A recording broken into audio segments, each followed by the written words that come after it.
of waffle action. The West Coast Eagles of West Perth here at Mineral Resources Park. Tim Gossage, Dana Hooker with you on a very special day, Dana, the public opening of this wonderful establishment, and there's a big crowd.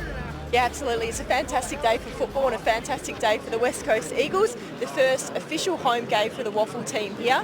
And it's an incredible facility, and we get to showcase that today for all the fans and the free entry. So we're encouraging everyone to come down. Yeah, if you've just tuned in and you're in the area, why not come down free? You see the waffle action. You can take a tour free of charge of the West Coast Eagles facility here in Lathlane. Now, we'll say that Gary Gray's going to join us from Mineral Resources at half-time, and they are the brains behind this. Let's talk footy. Plenty at stake. Oh, absolutely. With a lot at stake for today's game. West Coast currently sitting 7th on the ladder, but pushing up that way with their last 3 wins, and West Perth sitting 5th. And this game will sort of tee things up heading into the tail end of the season. And West Coast will really be pushing for a finals berth this year, won't they, if they get the win today? No doubt. They've found some form. And so have West Perth. And I know I was talking to Aaron Black from West Perth before the Sandover Miller. He said it starts to get tough from here on in. I don't think there's too many easy games in the waffle. They think they can win today. Yeah, well, Aaron Black, he's been a prolific ball winner for the team, and along with Shane Nelson, so they'll be relying heavily on those two players today, but they're going to need a real good team input. The team sheet for West Coast looks very strong today, and the boys are running out now, getting prepared, very strong team sheet today for West Coast. We've got Jack Petricelli that's coming back into the lineup, returning from his hamstring injury, and he'll be well supported by Nick Reid, the North Beach product, who's been fantastic. He's kicked 10 goals from his last 3 games, and he's been huge up forward for the team. Big Drew Petrie, Will Schofield. There's a lot of experience in this West Coast Eagles lineup, but also so much young talent. Is it an advantage, the fact that they're now here and based here, that you reckon obviously any home ground advantage is a big one, but know the facilities, know the surface, that's an advantage for West Coast today? Oh, absolutely. They're out here training every other day on the ground, so they get to know the ground, the oval size. You see the big Petrie dish, he's out here running every other night as well, doing his training, and I'll give him a little bit of a plug, but the team haven't lost since he's come into the side, so a big weight on his shoulders to keep carrying that on, but he's a wonderful person, and his experience goes a long way for the team. People might be saying, who is Nick Reid? Well, I know that Stephen Bandy is going to be calling all the action. He's an unabashed fan. He's a North Beach amateur. Now, he's part of the top-up, but hasn't he been exceptional? A goal-kicking talent, and I'm sure West Coast are going to have to work very hard to keep him going forward because he has been brilliant. Oh, absolutely. He's been a superstar. Like he said, he came in as a top-up player, and he's been a real key forward for the team and a real shining light, particularly in the last few weeks.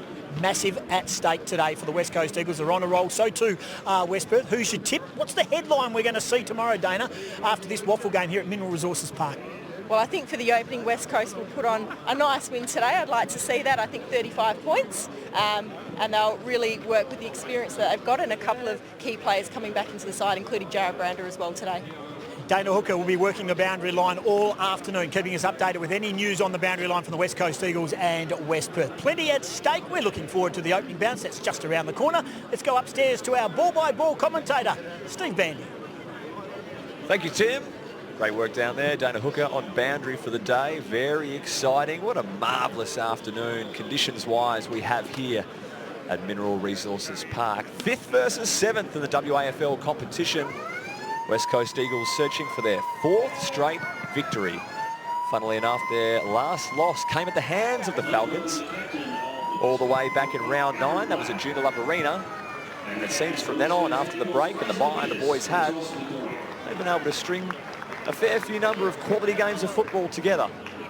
The cohesion amongst the senior players and top-up West Coast Eagles is really working a treat at this point in time. A few very handy inclusions for West Coast this afternoon. Jared Brander making his way back into the team after injury.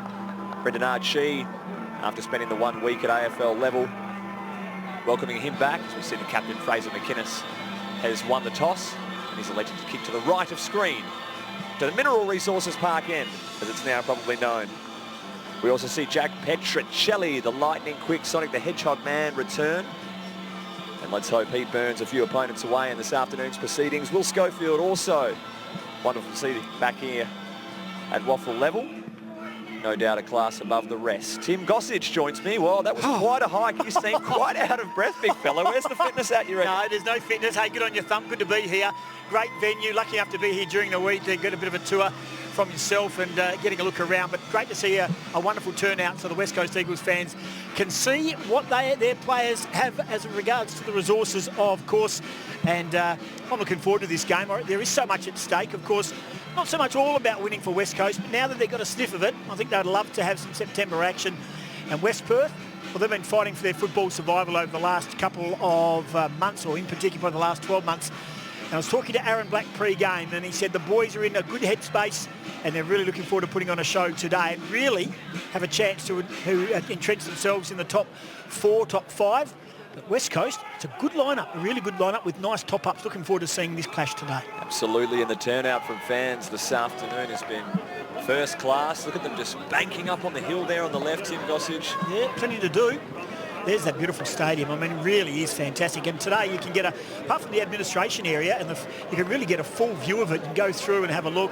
To the left, you can see there's plenty to see and do. Well done to the team from Mineral Resources. We'll be chatting with, of course, Gary Gray at half-time, and they're basically the brains behind today. West Perth get a financial benefit out of it. West Coast Eagles get a chance to showcase this wonderful venue, and the players get a chance to play in front of a wonderful crowd. And it is a beautiful day for footy. The reception at Mineral Resources Park was absolutely buzzing, Tim Gossage. It was like the Raw Show Sideshow Alley at the moment, and there's the boy, the North Beach man, Nick Reid.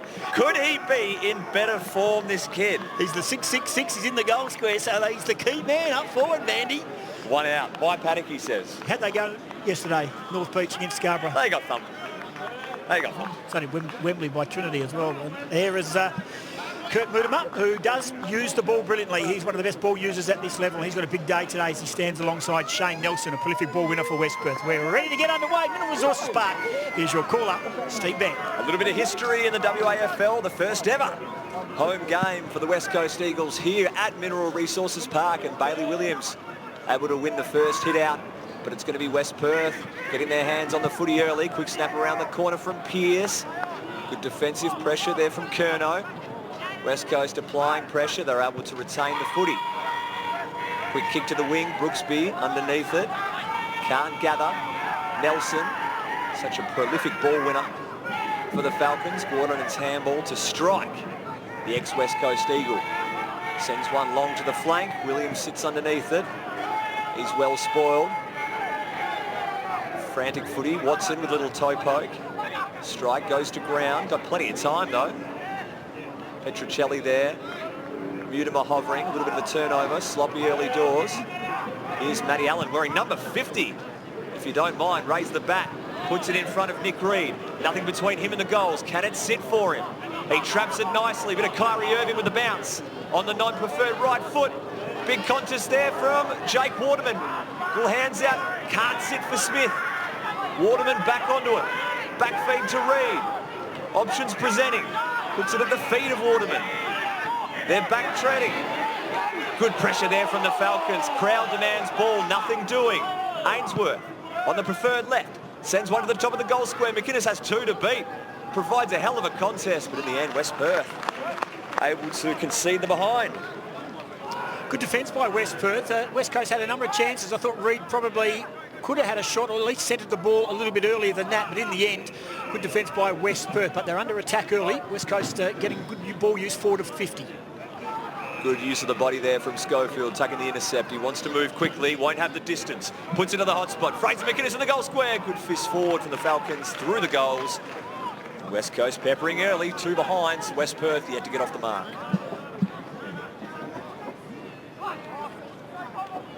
Wilhelm to bring the ball out. Actually, that's a good spot up, Rudy Riddick. Geez, fit Rudy Riddick. Looking trim, isn't he? Unbelievable. I walked past him, thought he was going to eat me at one stage. Just a mammoth of a man. He's lost a lot of weight the last 2 years, in particular this year. Had a personal trainer. The club looked after him. Done a good job. This is Moulton, some of the brightest boots in the WAFL competition. Finds Riddick again, such a good ball user. No exception on this instance. It finds Black. The switch is on. West Perth with a pretty open 50. Kick forward into it. It's going to go in the goal square in the Lowry direction. Good defence there from Watson. He sends it out of play. Dangerous area here for West Coast. They want to defend wisely here. Big Drew Petrie orchestrating things there. Bailey Williams tap out, looking for Mutimer. He lays a good tackle, and the umpire will restart play. as we see there. Alexandre ready to come on the bench, and the crowd in the background is absolutely buzzing here in the early goings. Good tackle there from Ainsworth, solid. Wrapped up his opponent. West Coast providing quality defence there, and the umpire says, give it to me. There's the ruckman making his league debut there for the Falcons, Tim. Yeah, he's a big boy too. We'll get to more on him in a moment. Umpire's paid a free kick. I think it's going West Coast way. Schofield's demanding it. It's going the way of Bailey Williams. Slade Hawkins is the name of the boy. He's a big lad. He's getting a wonderful opportunity to play against some quality big men here today, but he'll know all about the step up into league footy today by the end of it, I'm sure. Riak just kicks it long in the McInnes direction. Good fist from behind. Kawaden, and that's classy. Kick wasn't 15. Play on. West Perth trying to work hands in traffic. Good work there from Wilhelm. Sends a long ball, top of the goal square. Rotham in best position, and he wraps it up comfortably. Yeah, well organised down back when you've got Petrie, Rotham, Schofield as your last line. That's a good shape, and they worked that out nicely. Oh, what delivery there from Rotham. Finds Jake Waterman, who was on a long searching lead. No one in West Coast forward half, so must go short. Finds Brander. Good to see Jared Brander back at the side after a couple of weeks layoff with a calf injury. He's looking for Smith, had to be precise, and a quality fist there by King from West Perth. So Russell Clark's watching, of course, his boy Jordan doing good things for Geelong. Russ, very good waffle man, great supporter of the competition for many, many years. Russell Clark, and of course a connection with Perth and also the Peel Thunder Football Club. Absolute stack of numbers around this contest. Riddick works his way through traffic, long ball. Schofield in good position, but a good spoil there from past teammate Andrew Strike. Moulton can't collect. Strike has to go on the left boot, but he's hooked it too far. Will it stay in? Only just. Lowry's there, as too is the big dish, Drew Petrie, and he escorts it out of play. That was well played by West Perth because Scully certainly had position A to take that mark, but he tried to take it on his chest. It was good footy for West Perth, and they'd like this stoppage inside 50, 30 metres out. Good to see Hungry Jacks. I've been there, done it. Oh, mate, I'll be there half-time, full-time. Count me in. Good hit out there from Williams. Can't find his teammate. Smith is wrapped up by Nelson. He's not going anywhere. Umpire will ball it up. Yeah, they do have a Hungry Jacks here on game day, so don't go without. Wonderful supporters of the telecast and great supporters of WA football, so great to have them on board. Ball up. Good hit out there from Hamilton. Ray provides a solid wrap-up tackle. Not much doing here in the early going. Good work from both teams around these stoppages. No easy ball at the moment. Good arm wrestle. Good fly there from both ruckmen. Nelson just slams it on the boot. Sends a high footy. They're going to pay the mark. Brody Riak can't bring it in. Schofield at ground level has to stay strong. The West Perth forwards locking it up, and they are playing desperate defence in their forward 50. And you will hear that West Perth supporter yelling like that for the entire game. Does not miss a beat. That's exactly how he calls it. Your mate, is it, Tim? No, my mate. Not a huge fan of me, I don't think. But anyway, good for footy. Grassroots footy, I like it. I'll believe that. As it's desperate stuff here in West Perth's forward 50. The umpire's circling. He's going to pay it. And it's going the way of West Perth. Mind seeing a replay. Obviously, they're pinging Bailey Williams for jumping on the footy here. We'll see if it's stiff or well warranted. Good defence there from Josh Smith. Oh, harsh. They stacked on too. They piled on. So the kick going the way of Aidan Lynch. He's going to line up from about 45. For the first goal of the afternoon. Can Lynch deliver for the Falcons? He does. Making the most of their early opportunities. One straight. West Perth to West Coast, a couple of behinds. Yeah, they stacked on there. Unfortunately for Big Bailey Williams, he dived on the footy, and when you see that action, that's the first thing the umpire sees. He doesn't see the second and third player jump on, so not a lot of prior, but when the ball is there to be won, you really have to knock it out. That's what they're trying to do, but that's a good start. That's a good kick. Not convinced which way the wind's going at this venue at the moment. Can't see a windsock anywhere. You might be able to help me here, but at the same time. Well, the early going, I thought it was going West Perth's way. It's probably going to the Hungry Jacks grandstand side, so it is a little bit of a cross breeze, but if I had to give the edge to anyone, it would be the Falcons.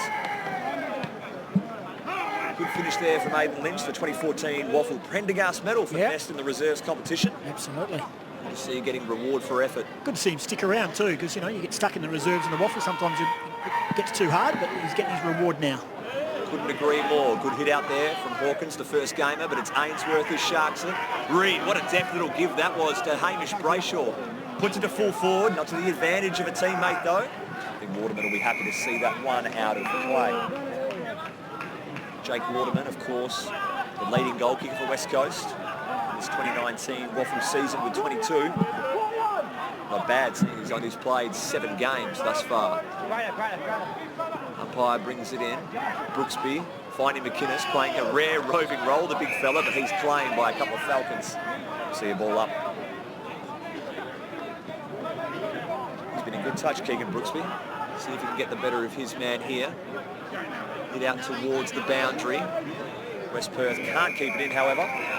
Pierce sees it out. Looking back down the ground, I see Will Schofield is the +1. Doesn't really have a target or a player to play on at the moment. He's just organising. He's just near the sort of centre square area. He and Drew Petrie building the wall. Hope he put some sunscreen on that head of his. He's had a haircut, hasn't he? Oh, it's a close shave. Nelson just slams it on the boot. Front position. Moulton almost brings in a cracking mark. Smith does well at ground level. Curnow. His kick is smothered, but it's all West Perth on the back line. Sends it to the wing. Fisher's there. Bit of composure here as Rotham goes long down the line. Reed in front position. Smith reads it fantastically. Puts it a full forward. Waterman's got a couple to contend with. Boundary line a win, but in the end, terrific work there from Hamilton, and Wilhelm will clear. Short little pass finds Chalmers. Nothing doing down the line for West Perth, so they're forced to switch it up.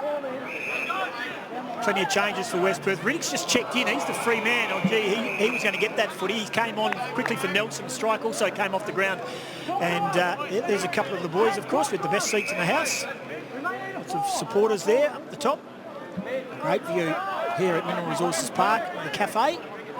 Got a blood rule with Black coming off the park. Aaron Black, Sandover medals. Getting older, he said. I'm getting older, Goss, but still wonderful footballer. 4-time best and fairest winner, if you don't mind. What a resume he has. Unlucky not to have played at the top level, you know. When he won that Sandover, it's like so many of those blokes. Just the door just doesn't open for him, and then becomes a little bit harder. But he'll be right. He's a good player. Still got a couple of years left in him. Hard to argue. We'll see if that drop mark from Munns is going to pay for West Perth as West Coast throwing in their forward 50. Good collect there from Knott. West Perth get it out of the dangerous area. There's Schofield, and he's collected high. I think a bit of that shiny head help there. The tackle was slipping over the top. West Perth have 2 players spare inside the 50, so it's a kick and hope, I think. Brooksby, the best target. Waterman from behind. Petruccelli lurking. Brooksby goes off the deck. Good pressure there from the Eagles in Ashman. A chance perhaps. Butters up. Here's Matty Allen. Standing start. He's put it through. Yeah, the number 50, Matty Allen. He's wearing number 50 today, if you're wanting to know what's going on there. But that's a good goal by Truck Allen. Puts West Coast in front. And that really came about from pressure, real pressure. But you go back to the Munns drop mark, and really, this is the replay of the goal. Good stuff by Petruccelli back in the lineup. Brooksby kept the ball on the ground. Good pressure right around there. And hard fought. Interesting enough there, Allen sort of on the receiving end, but a lot of hard work inside 50, and that will be very pleasing to the coaching staff of the West Coast Eagles. And really, really nice work there by Joel Ashman, who was playing amateurs last week, of course. He's one of our top-up players at West Coast. Quarter well, Tim. The defensive pressure, Ashman's tackle and Mutimer's back feed was on point. Matty Allen makes no mistake, puts West Coast Eagles' first goal on the board. Tight contest here, almost halfway through the opening term. Lynch sits on it. He's well collected there from Brayshaw. The umpire will restart things almost inside the centre circle. Working on the cut face there of Aaron Black. And just to Nick Fuster wanting to know who that guy is yelling out every 2 seconds. It's a mad, passionate West Perth supporter. And he's loving every minute of it being here today. And you'd appreciate the mention, Nick. So thanks for watching on the Facebook. Petruccelli picks it up, claimed immediately. Mutimer comes from nowhere. Good little feed to Gray. He's already bandaged up in the wars early, Brady Gray. Oh, Ashman and Pierce collided at one point. Alexandre spots Manzoni. And West Perth able to get possession. Quality little kick there finds Antonio. Precise with their ball skills, and West Perth. Oh, what a shocking kick that was. Jake Waterman reading it well. Wants 50, definitely not going to get it. Not a heap of options going back. Has to go laterally, finds Brooksby. Too far out, what can he do? Back to Waterman, good smother there, West Perth. Little soccer kick, oh no, Brady Gray!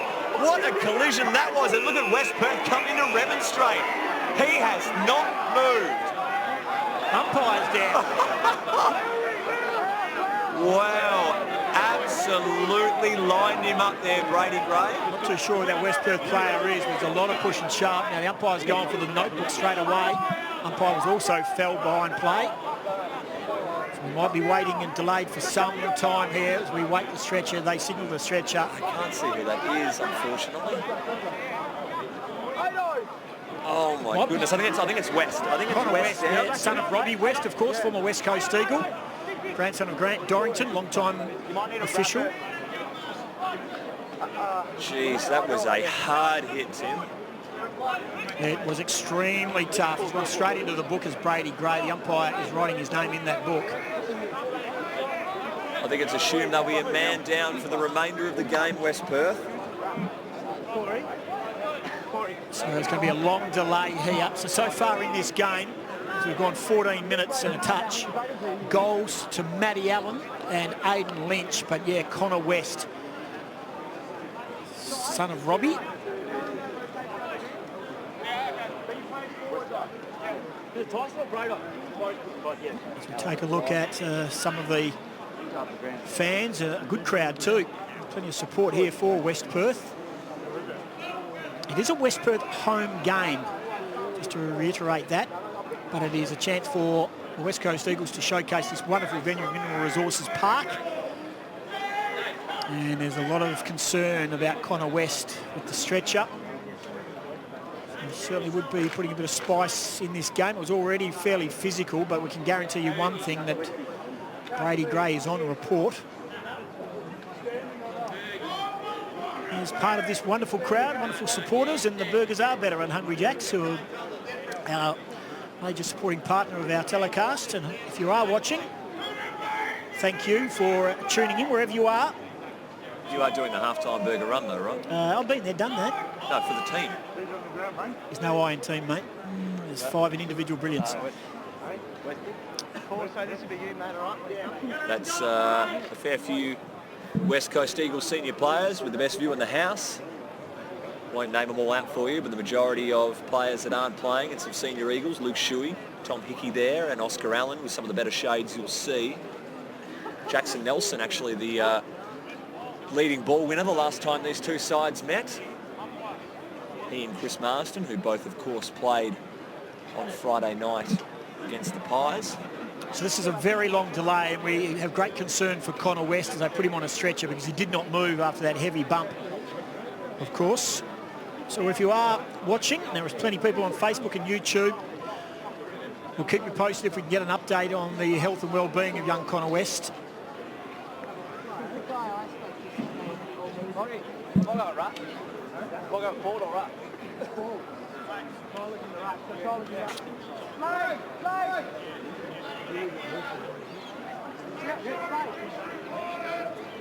As we see both sides, West Perth yet to leave their huddle. West Coast starting to move to their positions as West is lifted onto the stretcher and making his way off. Dana Hooker, boundary side. You're right there as Connor West comes off the ground, Dana.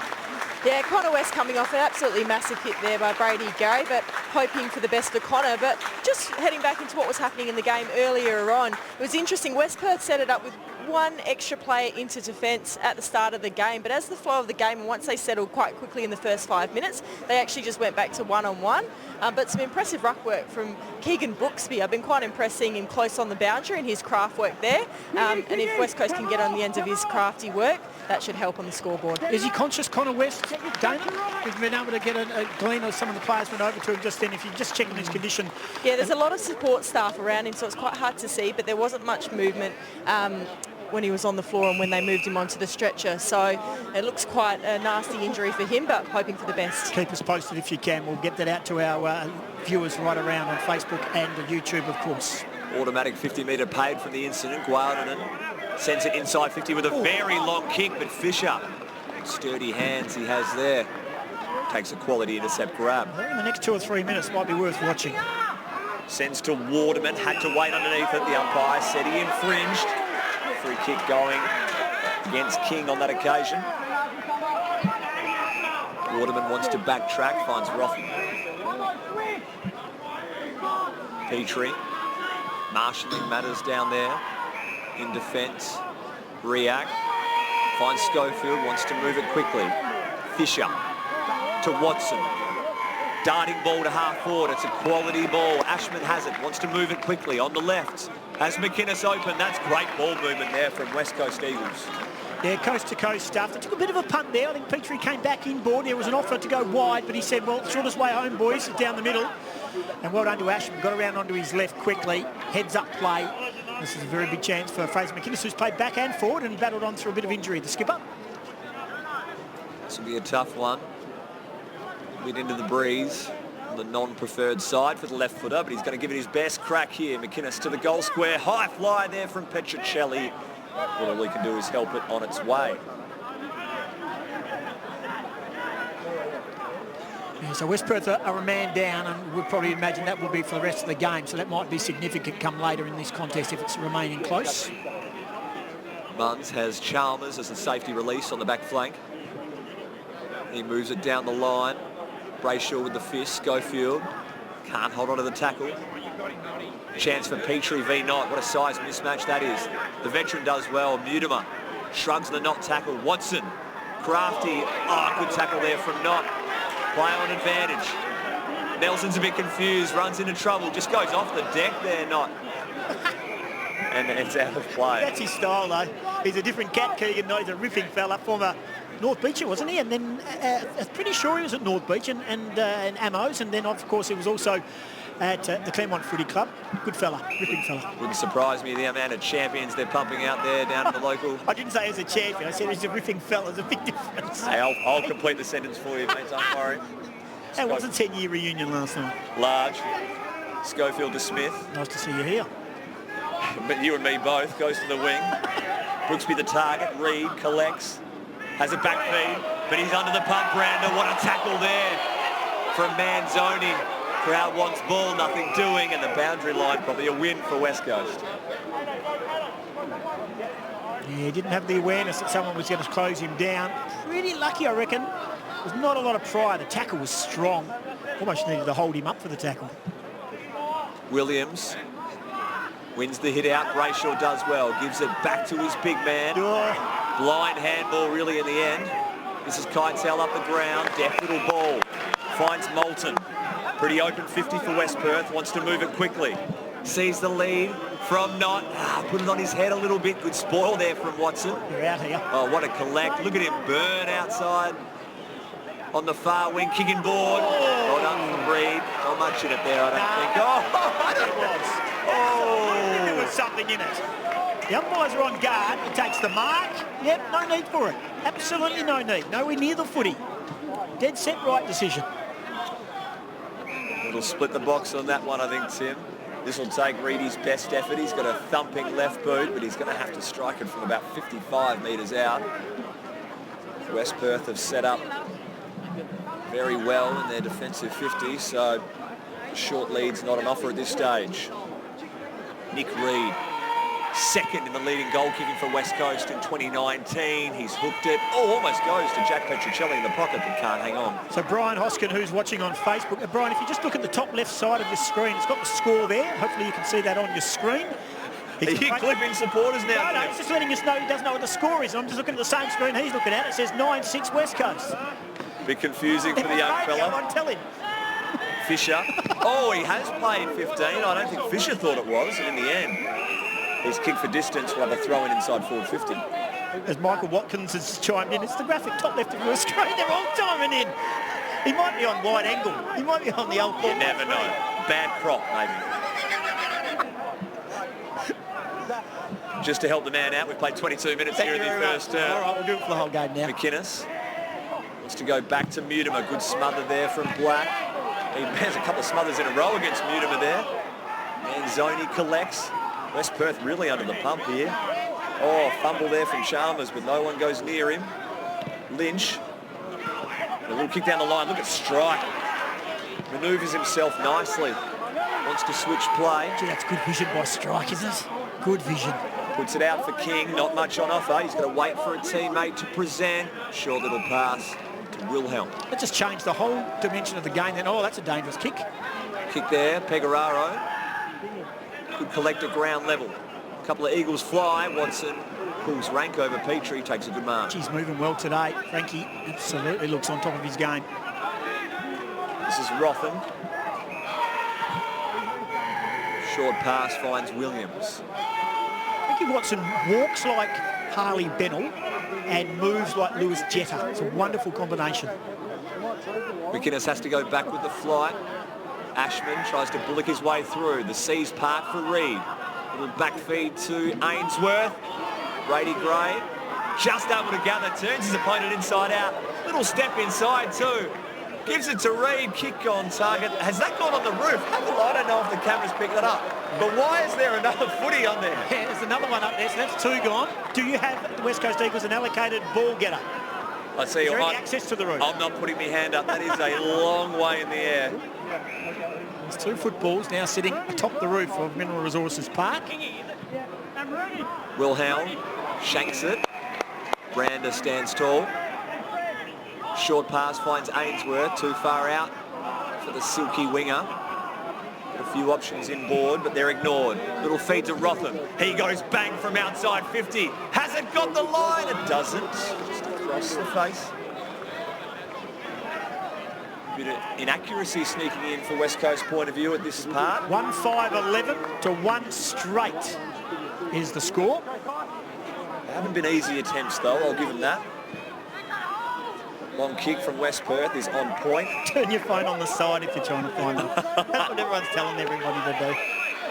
Here we go. Yeah, a chance here for West Perth. They're on. If they can get this ball over. Not has a man inside forward 50. It's Antonio.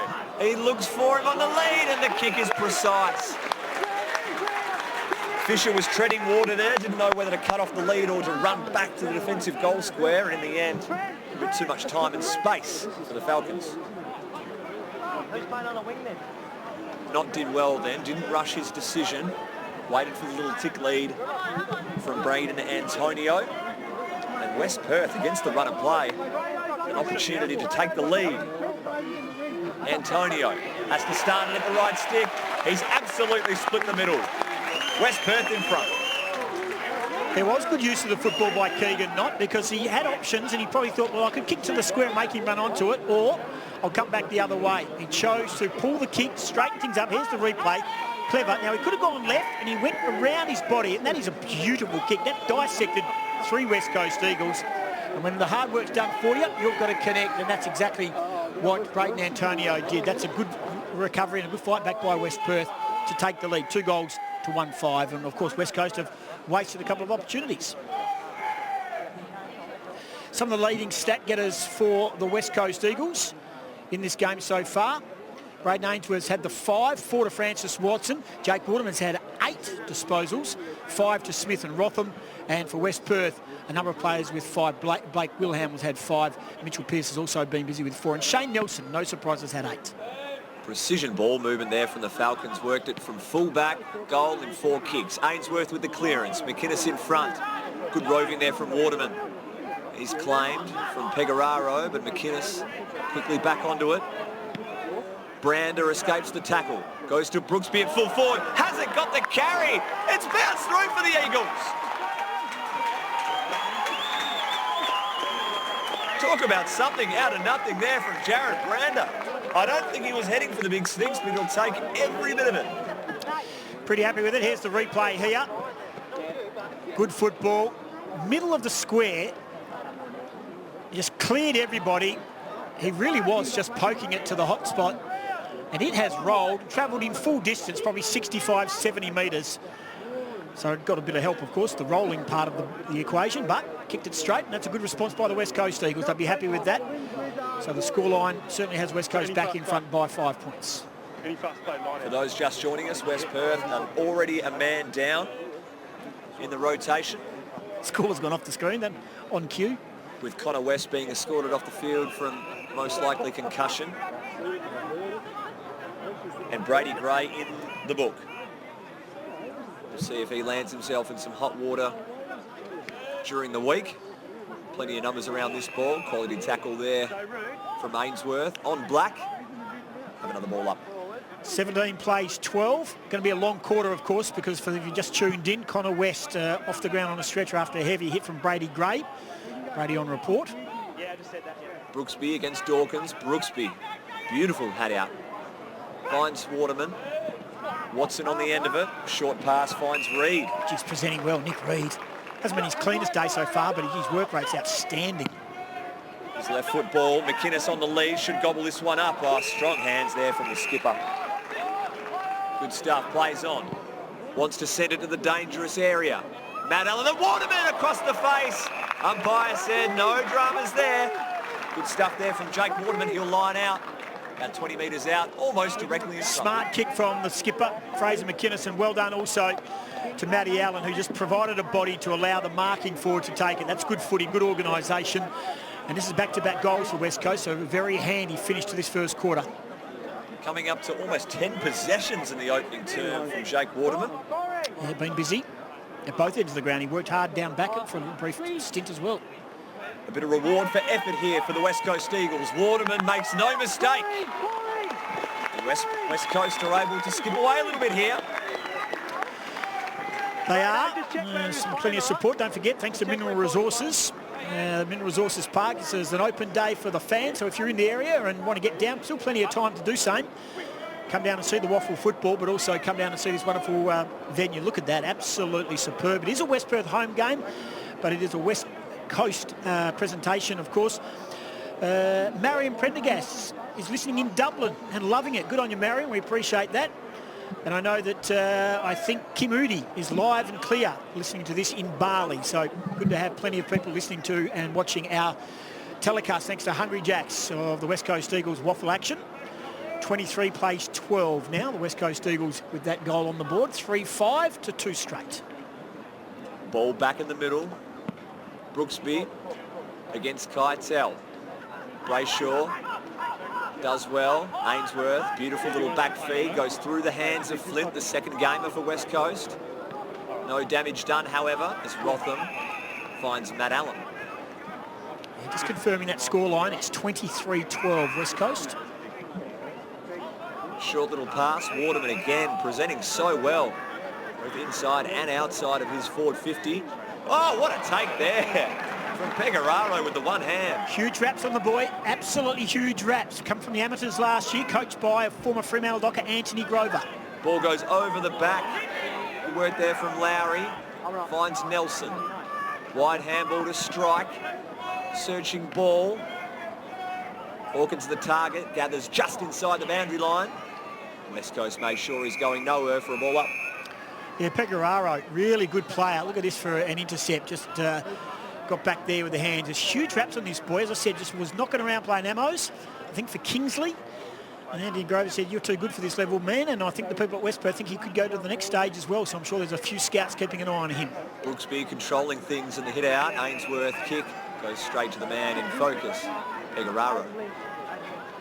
He wants to send a long ball inside West Perth, forward 50. Schofield with the fist. Petrie just says, get it out of there, boys. And Brayshaw jumps in front of Riddick. Takes a quality mark. Yeah, Riddick stood still. Brayshaw was on the move. That hurt. And they're out, West Coast. Chaz Flint on the run here. Centre wing.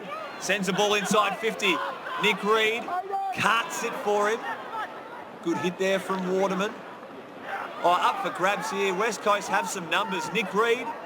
Little deft ball out to Ashman, ducks back inside, but West Perth read it all the way. Very lucky to get a ball up there. It was a nothing kick from Flint, wasn't it, really? He needed to either kick it deep down to the goal square and get them run onto it, but he sort of poked it about 40. It was a shallow entry, and it was defendable by West Perth.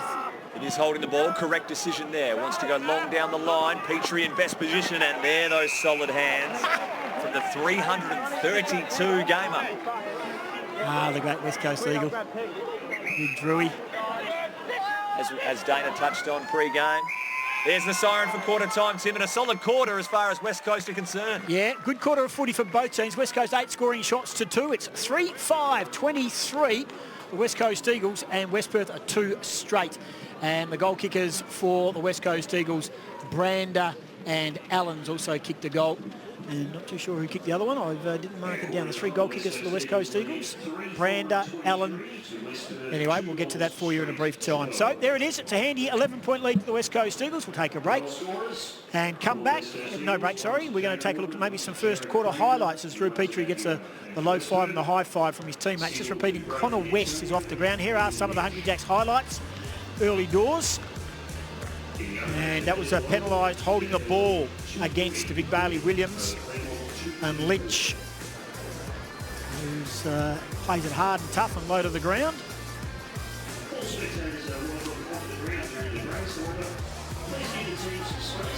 This is the outfeed to Matty Allen, who's kicked the goal, so he's certainly kicked one of our goals, the West Coast Eagles. Oh! That's the bump there. Didn't take possession of the footy. And there's a ball on the roof. Do we dock Nick Reid for that? Never. I think the other ball wanted some company, so he's done him a favour. Keegan Knott straightened it up. Beautiful use of the footy. And Antonio connects. So this is a good football by the West Coast Eagles. And that's the one that cleared the pack from Brander. Good squaring ball, Fraser McInnes. And it's Jake Waterman who's kicked the other goal, didn't mark it down. So the goal kickers for the West Coast Eagles in this first quarter, Jake Waterman, Jared Brander and Matty Allen. Now Dana Hooker is certainly keeping an ear and an eye out what's taking place down at 3/4 time. Thanks to Hungry Jacks, those highlights. Big crowd in attendance, beautiful day for football. And I go through the West Coast Eagles leading stat getters to quarter time. And there's plenty of the football. Nick Reid, our top-up player who's been a prolific goal kicker. The West Coast Eagles had 7, which is fantastic. Just waiting for the turnover of stats. Jake Waterman's had 12. Nick Reid and Josh Smith, 9. Braden Ainsworth had 8, Rotham 6, Francis Watson off half-backs had 5, Matty Allen 4, Brayshaw 4, Fisher 4 along with Moodava, Schofield and Williams. Brander's had 3, McInnes 3, Petrie's had 3 and a couple of marks, Reacts had 3, Brooksby a couple, Curnow, Grace had 2, Ashman and Flint, and Jack Petrocelli officially hasn't kicked the football or touched the football according to the statisticians. Nelson's had 9, no surprise there for West Perth. Trent Manzoni had 7, Zach Gordon and 5, Andrew Strikes had 5 and used the ball so beautifully. Will Helms had 5 as well. And Hungry Jacks, they are 15-20 deep, and there's our man, Rick the Rock, doing his thing. You better get a move on if you want to get me a burger at half-time, the way those lines are piling up. Yeah, there'll be no burger from this Black Duck. Don't you worry about that. I've got to go down and interview Gary Gray from Mineral Resources, because they are wonderful supporters of this today. They've put this day on.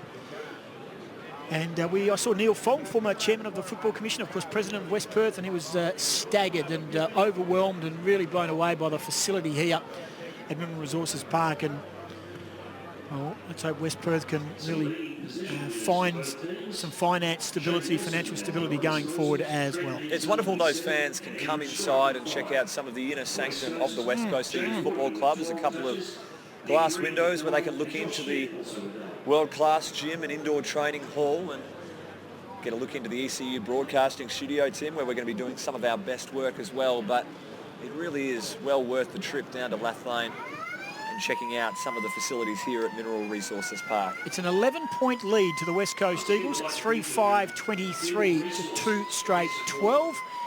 And working the boundary line for us is our AFLW star recruit, the West Coast Eagles, Dana Hooker, and she's downstairs with Gavin Bell. Dana. Thanks, guys. Here, joined by Gavin Bell, Head of Development down here. Look, the boys have started the game really well and continued on their great form from the last 3 weeks. What can you sort of attribute to that shift in form to? Oh, look, I think it's just the progress of our younger players all coming together and connecting and uniting as a group, and the coaches continue to do the work with the players to keep them getting better. So that's the whole purpose of our program, to improve individually, but and collectively to play good team footy. Absolutely, and a win today means you're pushing for the top 5.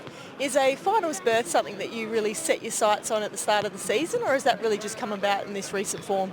Oh, look, we just want to be a really competitive side, and I guess with our AFL team, if they're playing finals, it's great for the footy club if we're playing waffle finals. But our real focus continues to be on being as competitive as we can, and what will be with results. Some fantastic individual performances, particularly the likes of Jared Cameron of late, who's progressed from waffle through to AFL. Are there any other players that you might see on the rise shifting through to AFL?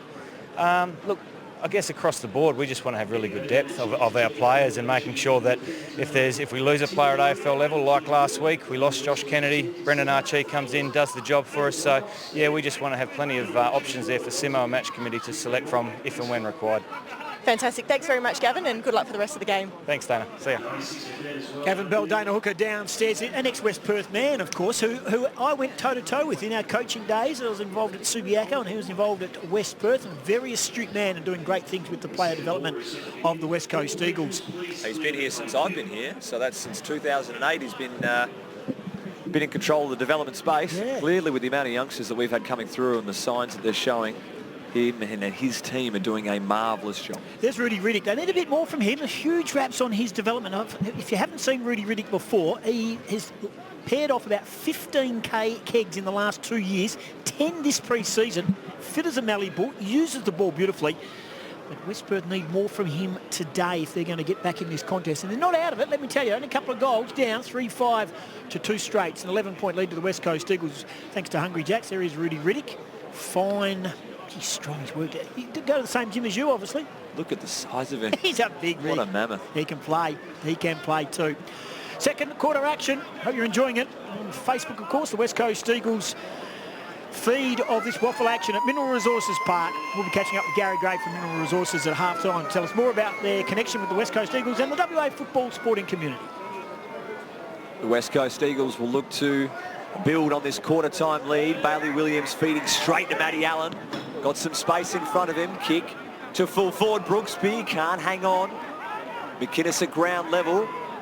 Just able to get it out. The umpire was hovering on that occasion. Keegan Brooksby is well held up there from Wilhelm. We'll have a bounce inside forward 50 for the Eagles.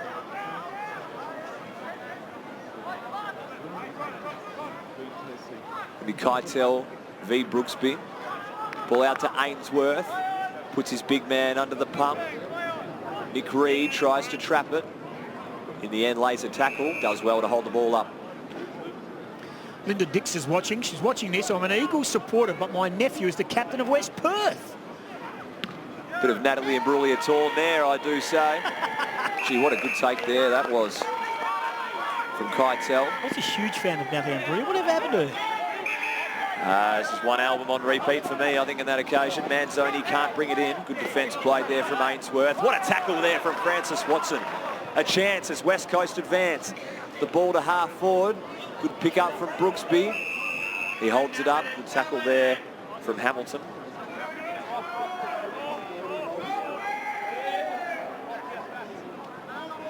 Williams steps into the ruck on this occasion, going against the Bernie Naylor medalist of 2018, who takes clear possession, but good smother there from Matty Allen. Also a deft little touch. Great defence from Matty Allen. 3 efforts there, I counted. Ball into the pocket. Good tackle there from Nick Reid. Umpire waves play on. And the ball trickles out of play. Just filling each other out here. Yeah, good strong tackle. What can't he do, Tim, honestly? No, well, obviously can't play for North Beach because he's stuck here at West Coast. And let me tell you, I think he'd be loving it. Absolutely lapping it up. And he's just getting better. And it was always going to happen. The more opportunities he gets, the better he gets. He understands what's needed at this level. Brander, good little sidestep. Slams it on the left boot. Dangerous areas, but going back with the flight, Wilhelm. West Perth weathering a little bit of an Eagles storm here in the opening couple of minutes. Opts for the wide ball. Finds Lynch, and he claims he's got a bit of a whack there from Brander, the umpire. Will he send it 50? I think he's waving him that way. He is indeed. So there it is there. Lynch going down. So a couple of acts that have cost the West Coast Eagles 50 metres. Brady Gray on report, of course, from the first quarter. Terrible kick there. Puts it on top of the head of Keitel, but he enables to butter up. Gets rid of it. Fisher, Ainsworth. The ruckman back into the action. Rotham with a check side punt down the line. Strong there from Brander. Follows up well. Got to be holding the ball. It is. Good tackle there from Keitel. Good defensive pressure. Yeah, good player, Keitel. Very good player. Can find the goals. Was also working hard between the 50s. West Perth's leading goal kicker last 2 years, but he's put this one in the Francis Watson Park. He's up and about today, Francis. Plays on. Good switching kick. Finds Flynn. Gives to Smith. Wide ball. Has Waterman all on his lonesome. Wants to come back inboard. Beautiful pass. Opens it up well. Brayshaw's kick has to be precise. Reid on his non-preferred right boot. Perfect pass there for McInnes. And on the favoured side for his trusty left boot. Well, that came again from Francis Watson, getting the ball at half-back, deciding to take on the switch. He plays on. Around the body. Low ball. Makes no mistake. And West Coast skip ahead a little bit here in the second quarter. Good work there from the skipper. Yeah, good footy. And again, as I mentioned, the willingness to change direction. And that's sort of where West Coast are at their best, also at the elite level, when they can really pull the opposition apart. Don't make it predictable. Don't just play line to line. And look at the action on the hill here. I wouldn't mind some of that slide if we're being perfectly honest. Well, what don't you want today? You want Hungry Jacks, you want the blow-up castle, you want the slide. Makes you think, what am I doing up here, to be honest? Well, you're doing your job, and if you're not careful, you won't be doing it much longer if you want to keep getting out of here. Hey, Craig Wolf's watching too, the West Coast Eagle, the former West Coast Eagle, former East Perth tough man, good man, Wolfie, one of the all-time good blokes of footy. And Sanlin Jicole, he's watching from Hong Kong, wanting her Eagles to soar. So keep the comments coming on Facebook, and don't forget, thanks to Hungry Jacks. Just mark down that Nick Reid goal assist while you're at it there. I think that stat's taken on your Waffle website. Now we're grasping at straws. We're going back to that one for your man. He'll get a goal by the end of it. The bounce favoured Brooksby. He gives to Ainsworth. High ball, just inside 50. Petruccelli still searching for his first touch here in his return game. Coming back from a hamstring injury. Riddick overruns it. Gee, Gray did well to spin out of trouble. Smith, little back feed. See Brady Gray got decked behind play there. Ashman goes right into the back of his opponent. And I believe it'll be Pearce to take the kick. Yeah, a bit of square up, I think. Keitel. I don't think that's nearly square up to what we saw. The intention was the square up. Lynch has it inside centre square. Off 1 foot, good ball. Finds Andrew Strike. Too far out to score. He wants to go long to the square. Rotham in best position. Can he fist it through? Did he get anything on it? Just a little bit of skin there. No goal review needed here at the Waffle level. They just go straight up with the touch ball call. Watson loose in the pocket. Wants to go around his opponent in Dawkins. What a ball. Terrific. Pulls the trigger to Schofield. Little handball to Mutimer. Needs to come back on his left side. He does. Open 50. In front, Gray. Good contested grab. Let's go back and have the shot. Surely he can kick 45 metres. No point. Everyone's leading for it, wanting it short. He can kick that far. Didn't Francis Watson just take full control there of the footy? Could have gone long down the line, took his opponent on, and what a kick it was to Schofield. Quick ball movement, shot on goal. So Brady Gray's got the Ben Brown run up. He's gone a long way back. I've lost sight where the mark is, to be honest. A chance to extend the lead to 22 points. Brady Gray has hooked it a touch. Through for a minor score. 30 plays 13. The West Coast Eagles 17 points in front. It's going to be Wilhelm to bring it out for the Falcons. Short little give on the outer side. West Perth, oh, dangerous kick there, jumping in front, Flynn. Little back feed, Mutimer has the distance. He winds up just inside 50. Oh, it's hit the woodwork. Gave it a fair crack to Kurt Mutimer. They're very tall posts. They're very tall posts. A strange comment, but I will back it. They are, even the point posts are tall. Dana Hooker's down there, and she's just going to, I think she agrees. She's actually had a quick glance at those at the post and gave the thumbs up. West Perth looking to run it out of play here. Dangerous. Ainsworth pounces. Petruccelli. A snap on goal. Makes no mistake and makes West Perth pay. First kick, first goal for Jack Petruccelli. As we saw the score around the ground, Subiaco and Claremont tied at 1-1. And even those, the burgers are better, and so are West Coast Eagles when Jack Petruccelli's on the end of it. It was good footy. Well done by Ainsworth. Good snap by Petruccelli. Lots of good small forwards at the West Coast Eagles at the moment. He's just got to keep putting pressure on at this level. And that is a very good goal from Jack Petruccelli. Be happy with that first ball on boot. 37 plays 13, the margin out to 24 points. We are hoping to get a report on Connor West for a lot of people on Facebook asking about his condition. I'm sure Dana will be across to West Perth and asking that of the West Perth staff just to make sure that he's A-OK. He left the ground on the stretcher. West Perth were looking to work out of their back 50 through hands, and they got themselves into trouble. West Coast defence made them pay heavily on that occasion. The ball back into the middle. Brooksby, easy hit out, searching for Brayshaw. Good control there from Brander. Can't find Allen, but Mutimer mops up. High ball to centre half forward. Didn't McInnes use his body well? Very quick play on.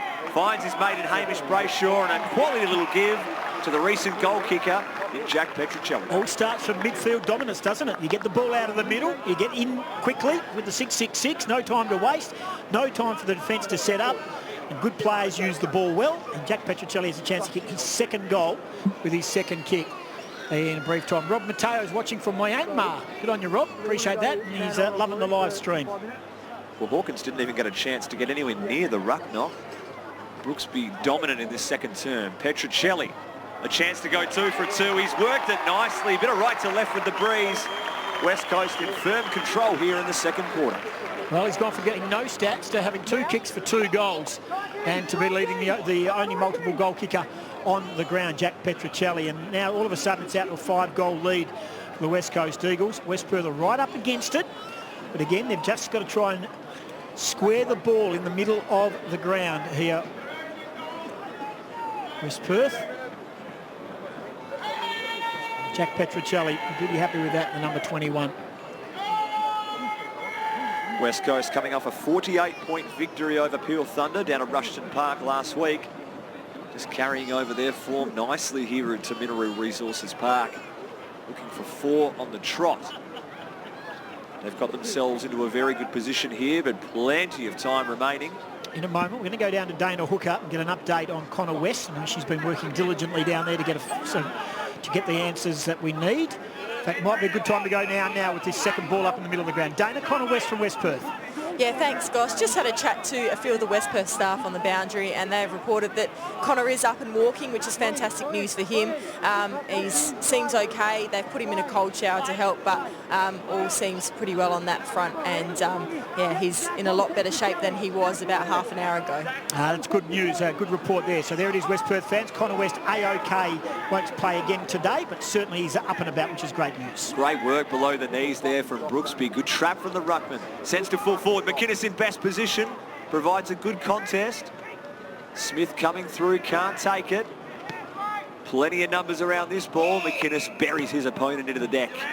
Love the ball up. This is just experience at the moment. West Perth are on the back foot. They can't get the ball forward of their centre circle. And West Coast good players are playing top quality football. Williams against Hamilton. Good feed there at the feet of Smith. Goes back with the left boot. Wilhelm in good position. West Perth under the pump. Good clearing kick to the 50. It's all West Coast though. Curnow spills the mark. Riak finds Brander, been very busy in this game. Tough bouncing ball there from McInnes. Provides a good contest, but Nelson finds Chalmers and West Perth a chance to clear. Nothing on. He's got nothing to kick to. Nothing at all. Still nothing. Pearce knew it in the end. It's 1v1. West Perth do have a number coming up. Oh, good defence play both from Fisher and Rotham.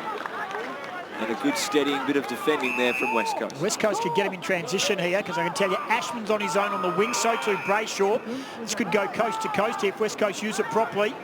And your man Nick Reed's on his own at the 50. Well spotted, Tim. The kick goes in his direction. Left boot. West Coast have an extra inside forward 50. They go wide instead. Great use of the body there from Williams. Just too tall and strong there on that occasion. Really put Mark Hamilton to the turf with ease in the end.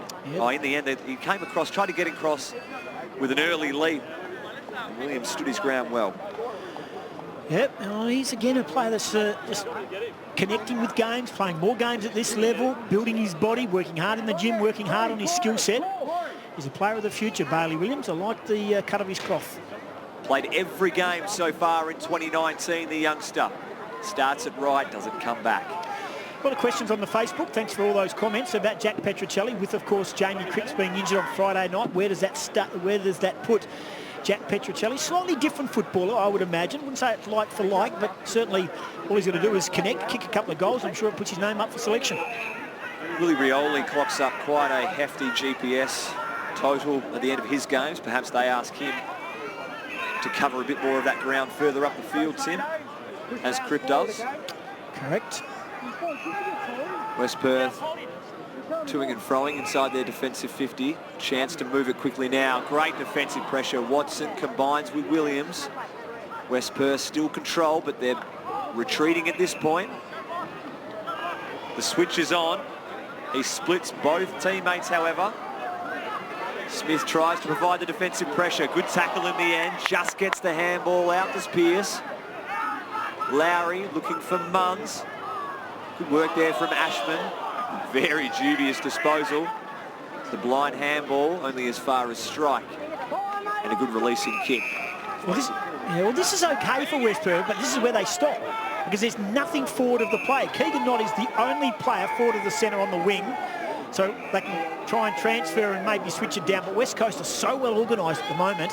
And West Perth are really struggling to get out of their back half. It's just shifting. The defence just shifts from side to side, side to side. And West Perth have got to try something new.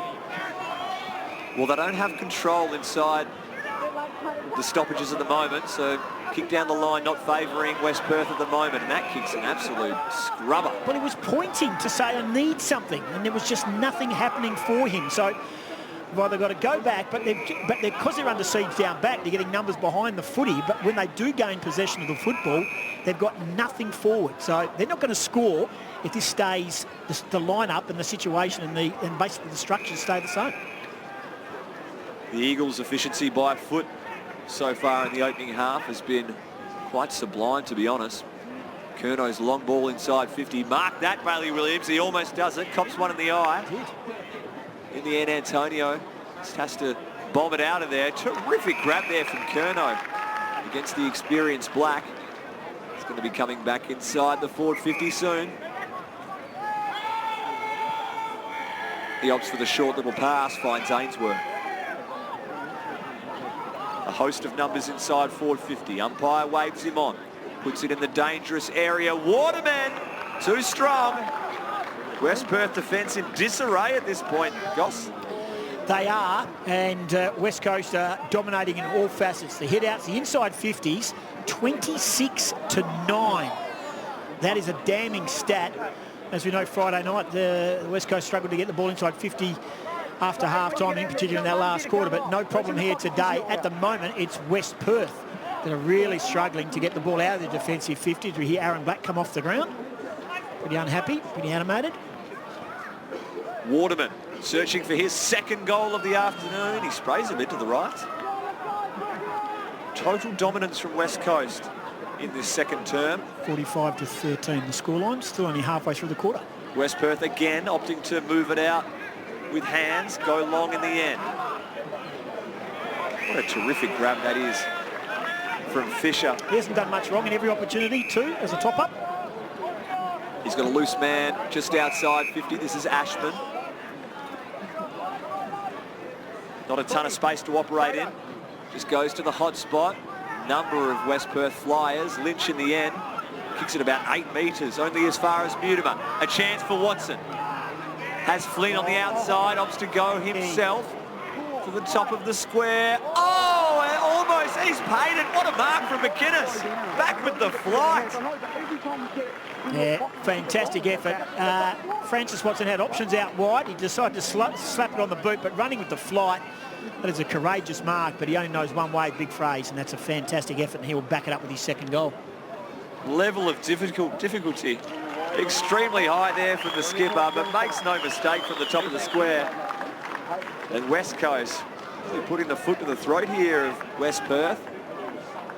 Aaron Black got that whack on the nose, and he's certainly got plenty to say about the structure of his team. He was pretty animated with his with the way things were operating on the bench.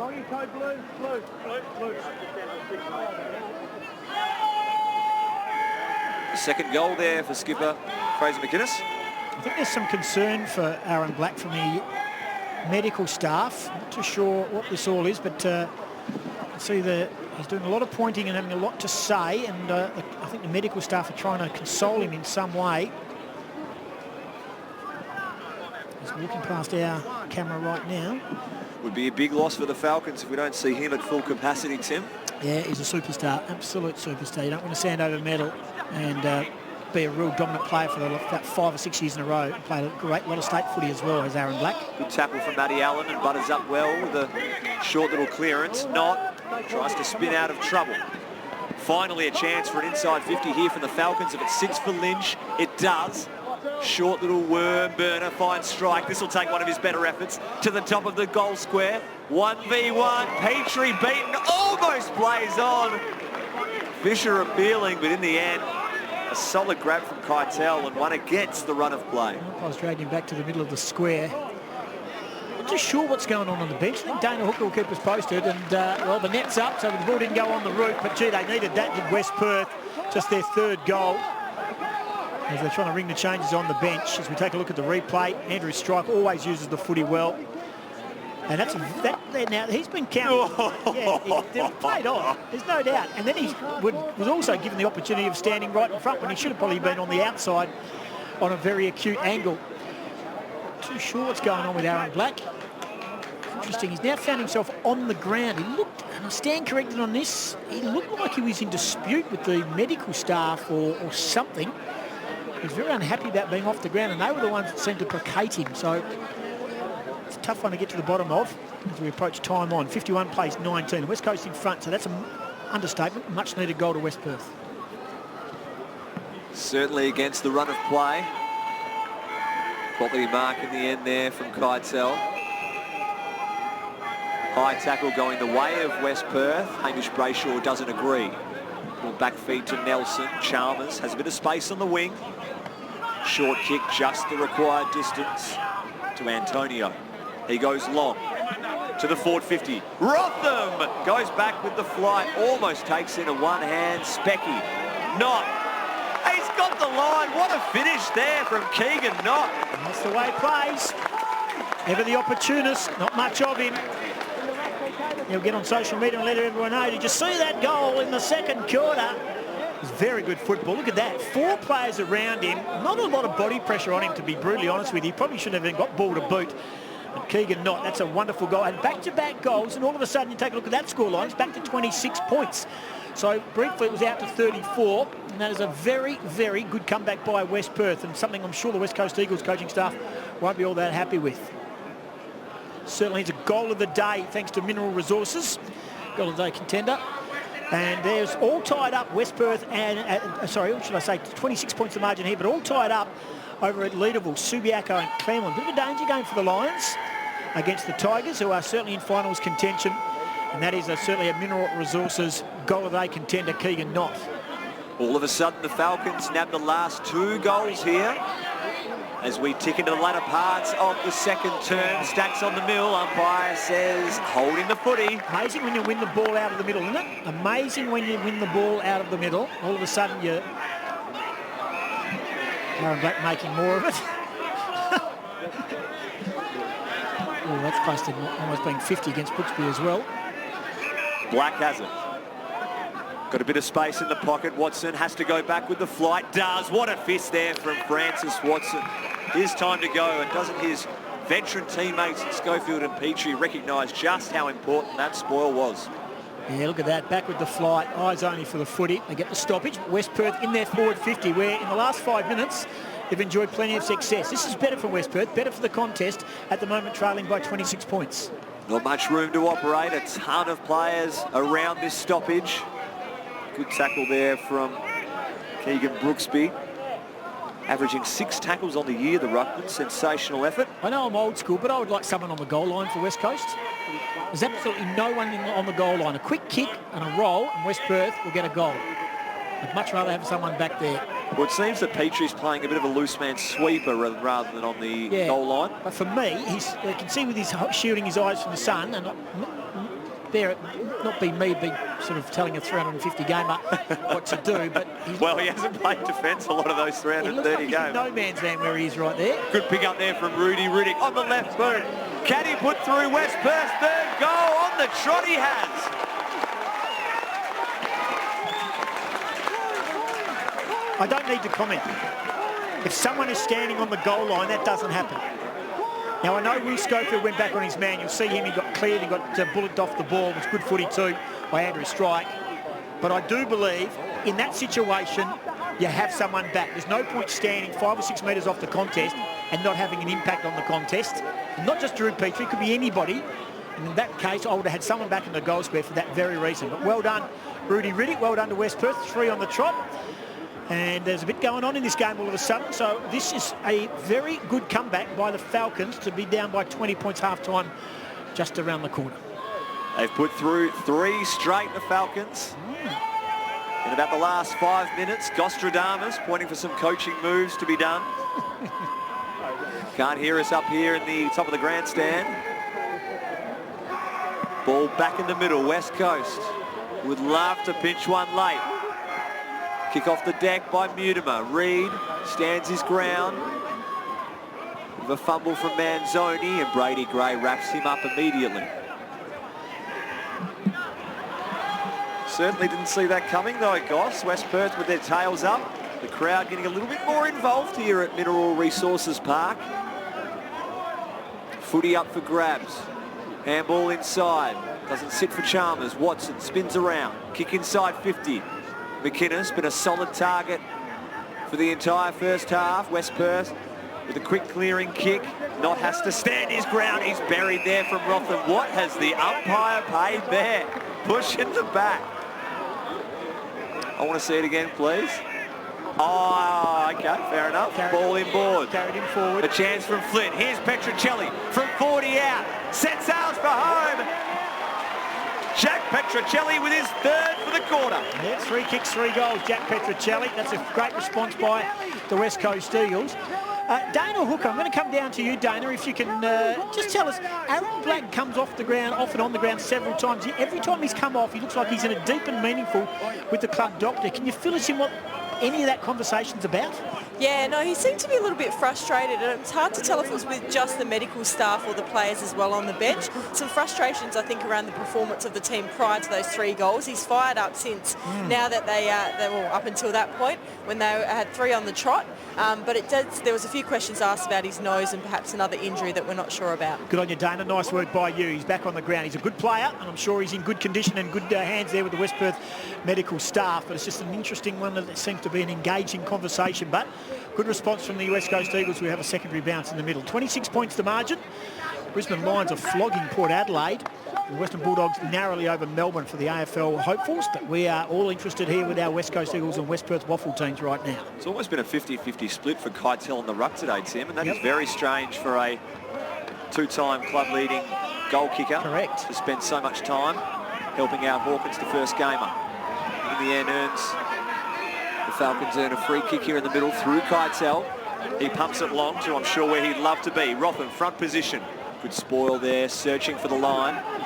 Ainsworth helps it out, almost runs into the cameraman there. Good evasive skills there from Show Screens Productions. Would have been nice if Dana had put a shepherd on. Here it is here on replay. Look out. We knew every bit of it, so we knew where it was. Subiaco have got a couple of back-to-back goals to lead Claremont by 2 goals late in the second quarter of that game at Leederville. Allen's kick is smothered. Brady Gray pinches it from Nick Reid. Handball inside's dangerous. Flint goes to ground. Smith mops up fantastically. Nutmeg there on Watson. A chance. Lowry around the bottom. Top of the goal square. Strike keeps his feet. Schofield needs to go play some defence. Out. Oh, handy. The kick wasn't anything special there from Strike, but had to keep his feet there, Scoey, because Andrew Strike certainly did in that contest. Called by the goal umpire, actually. The goal umpire, the boundary umpire, was 60 metres behind the play. Well done by the goal umpire, backing in the judgment. I like it. It was the boundary umpire getting the footy on top of the roof. Throw in. Brooksby front position, well read there from Lynch. Bit of something from nothing perhaps. No, goes across, through for a behind.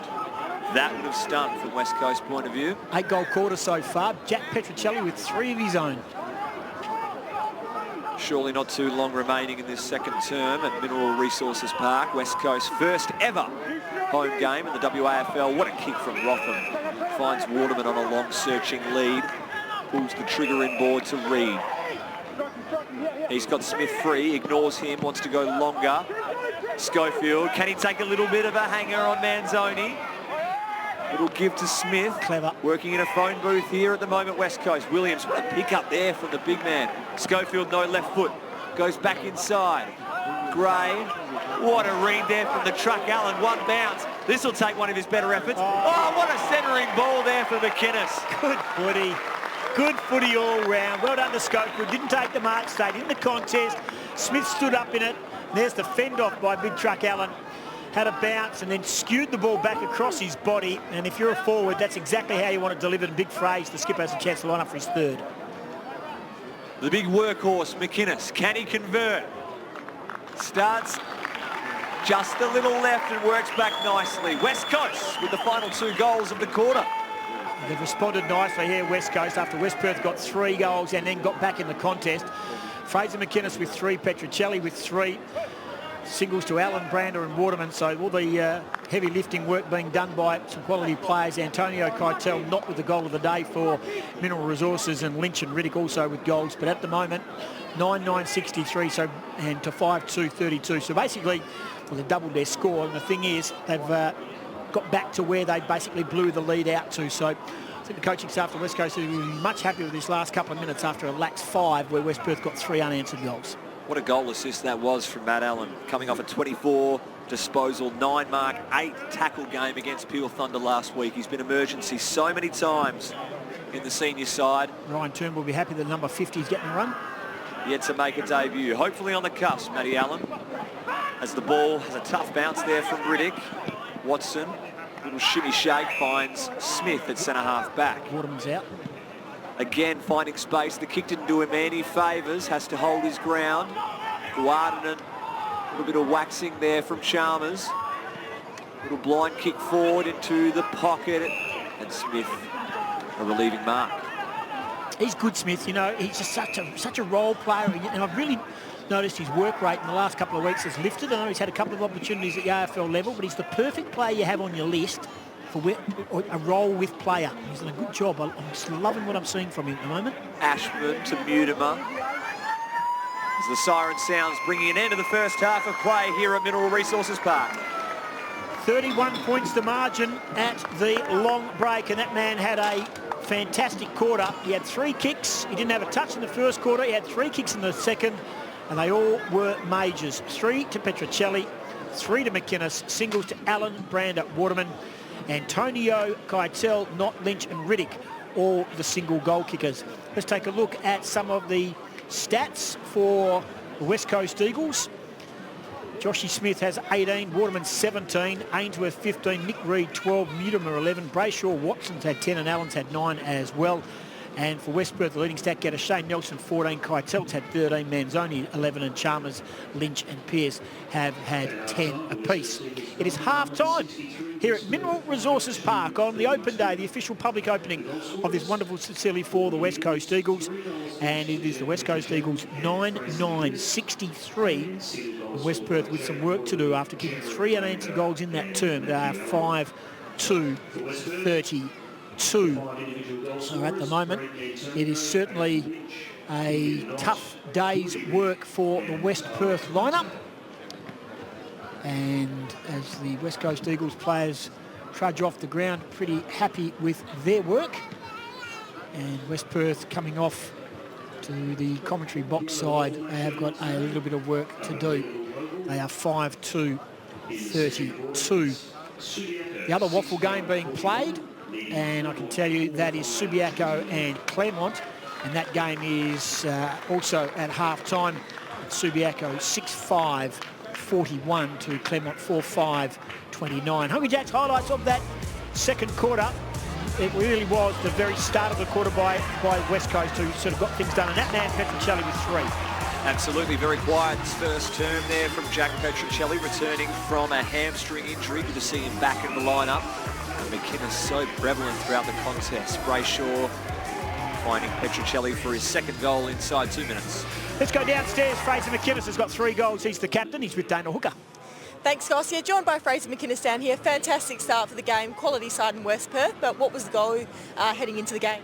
I mean, fast starts are always important. I think the boys probably took them a little while to settle in, bit of crowd and stuff like that, but I think we've settled in nicely, but it's definitely not going to be an easy second half. Yeah, for sure, and the first official home game at MRP here. Can you feel the atmosphere? There's a great crowd down here. Yeah, it's great. A lot of blue and gold in the crowd. Hopefully we can get a few more games here next year. The boys are loving it. Yeah, most definitely. And going into a big second half, and a win for you today will be huge in terms of your placing on the ladder. What's your focus for the second half? Oh, don't get away from what we've been doing. No doubt about it, it's a big game, 8-point game, so if we can win today, it'll really help us push to the top 5, but we can't get caught up in that and just keep on doing what we've been doing. Appreciate your time, Fraser, and best of luck for the second half. No worries, thanks, Dana. Cheers. Good on you. Thanks, Dana. And Fraser McInnes, and well done, Dana, too, because he had to track him down because Big Fraser was going off on the far side of the ground. We have a look. They're all going inside the indoor training hall where they'll be spending half time, no doubt going through their line meetings, going back to the highlights in this second term. And this mark here from Fraser McInnes, gutsy stuff. Such sure hands from the skipper. Puts through yet his second goal, I believe, at that point. Josh Rotham spilling one of the marks of the day, but Keegan not very impressed with this finish. Yeah, it was our Mineral Resources goal of the day, no doubt about that. And Big Rudy, he chimed in as well with one of his own, and that's where, well, there was Strike and Scully on the goal line. I'd like to have seen somebody else down there. I was singing that. And there's Petruccelli's third goal. And he really made a difference in that third quarter. And the more goals he kicks, the more opportunities he's going to get. And what about this, the fend off from our man, Truck Allen? Beautiful work there from Matty Allen. The recognition on the inside to put it into an area where you want to blaze away. Fraser McInnes, uncontested in the end, made no mistake, capping off a great team goal. Great team goal and a very impressive first half of action thanks to Hungry Jacks. We're at Mineral Resources Park. There it is. What an incredible building and resource for the West Coast Eagles. And a great crowd in advance, should I say, to watch this contest and to get a chance, a free look at the West Coast Eagles venue right here, their training and preparation facility. We'll take a break. The West Coast Eagles are up by 31 points. Thanks for watching. You're watching on Facebook and also YouTube. This is the West Coast Eagles live waffle telecast courtesy of Hungry Jacks. Is there anything better than Hungry Jack's thick cut chips? Yeah, Hungry Jack's large chips for just $2. Or a cheesy cheeseburger for $2 and a nuggets and chips carry cup only $3. Penny pinchers everyday value at Hungry Jack's.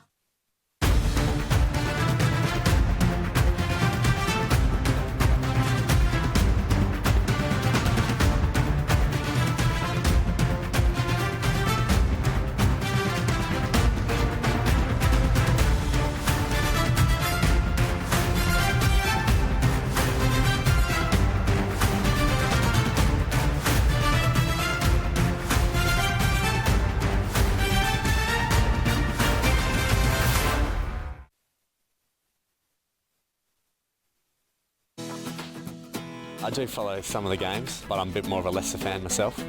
But it's good to have Man U down here, big club, and they're very professional outfits, so it's good to have them in Perth. Yeah, I won't understand it. Well, we'll see. You know, but I think I would like it. Yeah, it sounds fun. Explaining the rules to AFL will be a bit tough at times. Coming from a soccer background or rugby background, it's just so unique. Definitely keen to see the Man U, whether it's against the Glory or the Leeds, one of the two games. Yeah, don't get too many opportunities to see Man U play, so try and get down there for one of them.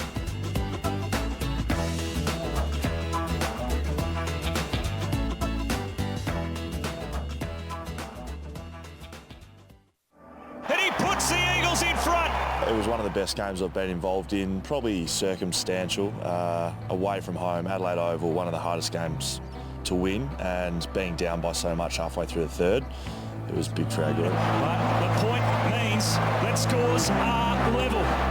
To be, 4 to 5 goals down at half-time, and for the boys to have that belief still to come back. Down there, and the back Rioli lurking, patted it across, Allen goals! West Coast lead it by 6. It happened so quick I didn't really have time to think about it. I find a lot of those big moments in football, you can't actually remember doing it, and you can only see it from when you look back and see highlights. There I was just so excited and wanted to celebrate with my teammates. And back on it was really great to be a part of. And a remarkable comeback from the reigning premiers. It's extremely tough to come back from 4 or 5 goals down at an away game, and the way that we did it in the end as well was probably one to sort of cherish.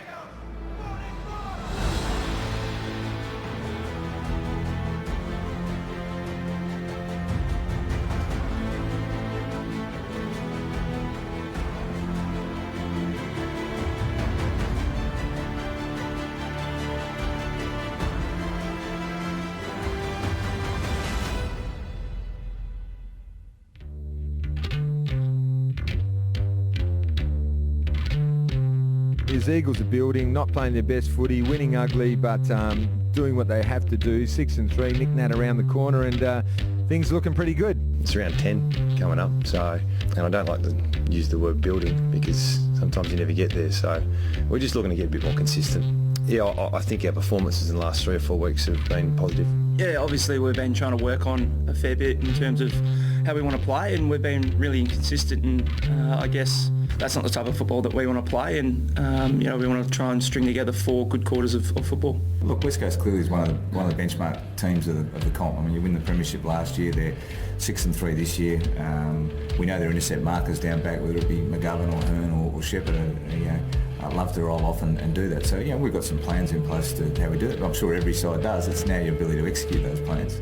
We've played some really good games, some close games against an Adelaide team that's been up there for several years. So they're up and about now, and they're going to be hard to stop. 3 changes, all forced. Lewis Jetta suspended, and of course injuries to Tom Hickey and Daniel Venables. Will Schofield returns Jake Waterman in pretty good form in the Waffle Eagles against East Perth.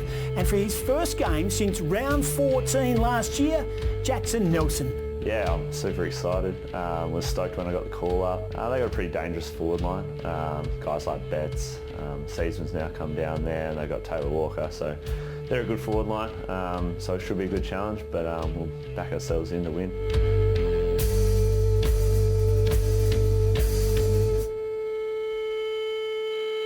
Petruccelli to Sheed from just outside 50. No one in the goal square. That is an exceptional finish from Dom Sheed. Kennedy kept his feet, got the support. Petruccelli will help himself. And the Eagles have come storming right back into it. I know there's 9 scoring shots to 1 for the quarter. 85% in their forward half of Grove. They need to get harder and tougher around the ball, West Coast, to be any chance in this game. Grips around his body from the tight angle, and he puts the Eagles in front. Out the back, Rioli lurking, patted it across, Allen goals! West Coast lead it by 6. Siren sounds, and a remarkable comeback from the reigning premiers. There's evidence here that we've got pretty good resilience amongst our players over the course of the last 18 months, so really proud of what they achieved tonight. Really, that second quarter though was a major concern, so we need to look at that. It's good to be on top towards the end there. It took us a whole game to break them, I guess, but it's good to get a win like that. Their second quarter they really dominated, and half-time we regrouped, tinkered a few things, and the boys got it done in the midfield and gave the forwards a bit more supply, and put some score on the scoreboard. Yeah, we're 7-3. I don't think we played our best footy yet still, so still got a bit of work to do, but we're happy with the 7-3, and we've ground out a few wins.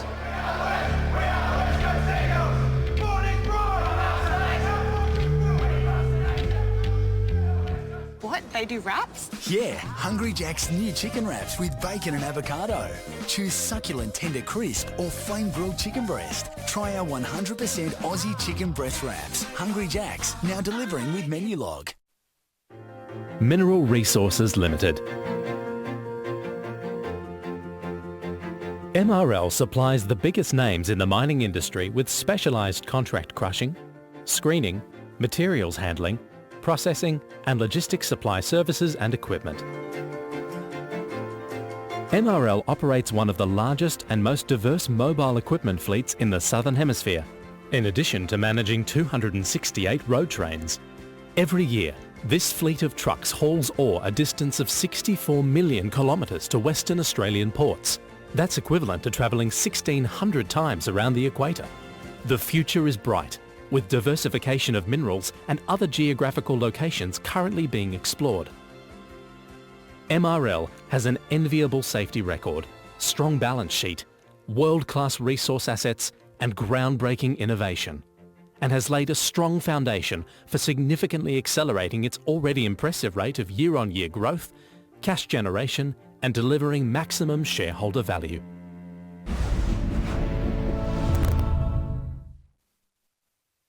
Welcome back to Mineral Resources Park, half-time here, and a beautiful day for football, West Coast and West Perth in the Waffle Action. Hope you're enjoying it on Facebook or YouTube. I'm joined by Gary Gray from MRL, Mineral Resources, of course, the naming rights partner, the supporter of the West Coast Eagles, a 5-year deal. You must be chuffed with the weather and what's on show today. Jim, we are. We're so pleased to be long-term supporters, not just of this football park, but also of the teams of the Wirrapunda Foundation and of the young men and women who will be enjoying their sport and becoming great West Australians as a contribution to our state.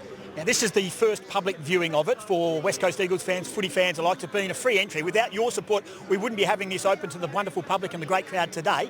You talked about David Wirrapunda Foundation. They've got their offices here.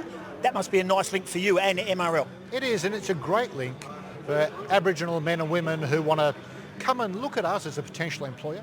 It's a great link for Aboriginal men and women who want to use sport to further their education and to improve their lives and their circumstances. And it's also a great link for enjoyment, fun, for good physical activity and building a stronger and better community. I touched on the 5-year agreement that you've got, Gary. Gary Gray is here from MRL, Mineral Resources. 5 years, that's a nice start. I know we're only early, Gary, but obviously you'd be looking long term. Look, we're keepers. We love this game. We love this community. Western Australia has been good to Mineral Resources and MRL have been good to Western Australia. We like generating the jobs, supporting the families and doing the job for Western Australia. So we're pleased to be here. I'm sure the West Coast Eagles, I know the Perth Football Club are sort of a spin-off beneficiary in the West Perth Football Club today. So it's at all levels. I know that you're looking after the West Coast Eagles, but we're here on a waffle day. Great crowd, great turn up, great facility. You've got to support the waffle because you've got to support the clubs and the organisations that generate the talent, the young men and the young women who carry this great game forward. So that's one of the reasons why we're proud to be here. Yeah, well, you do it so beautifully well. Now talk about employment opportunities with Mineral Resources. Tell us about the opportunities of people who are watching saying, well, where do we get started and what is MRL?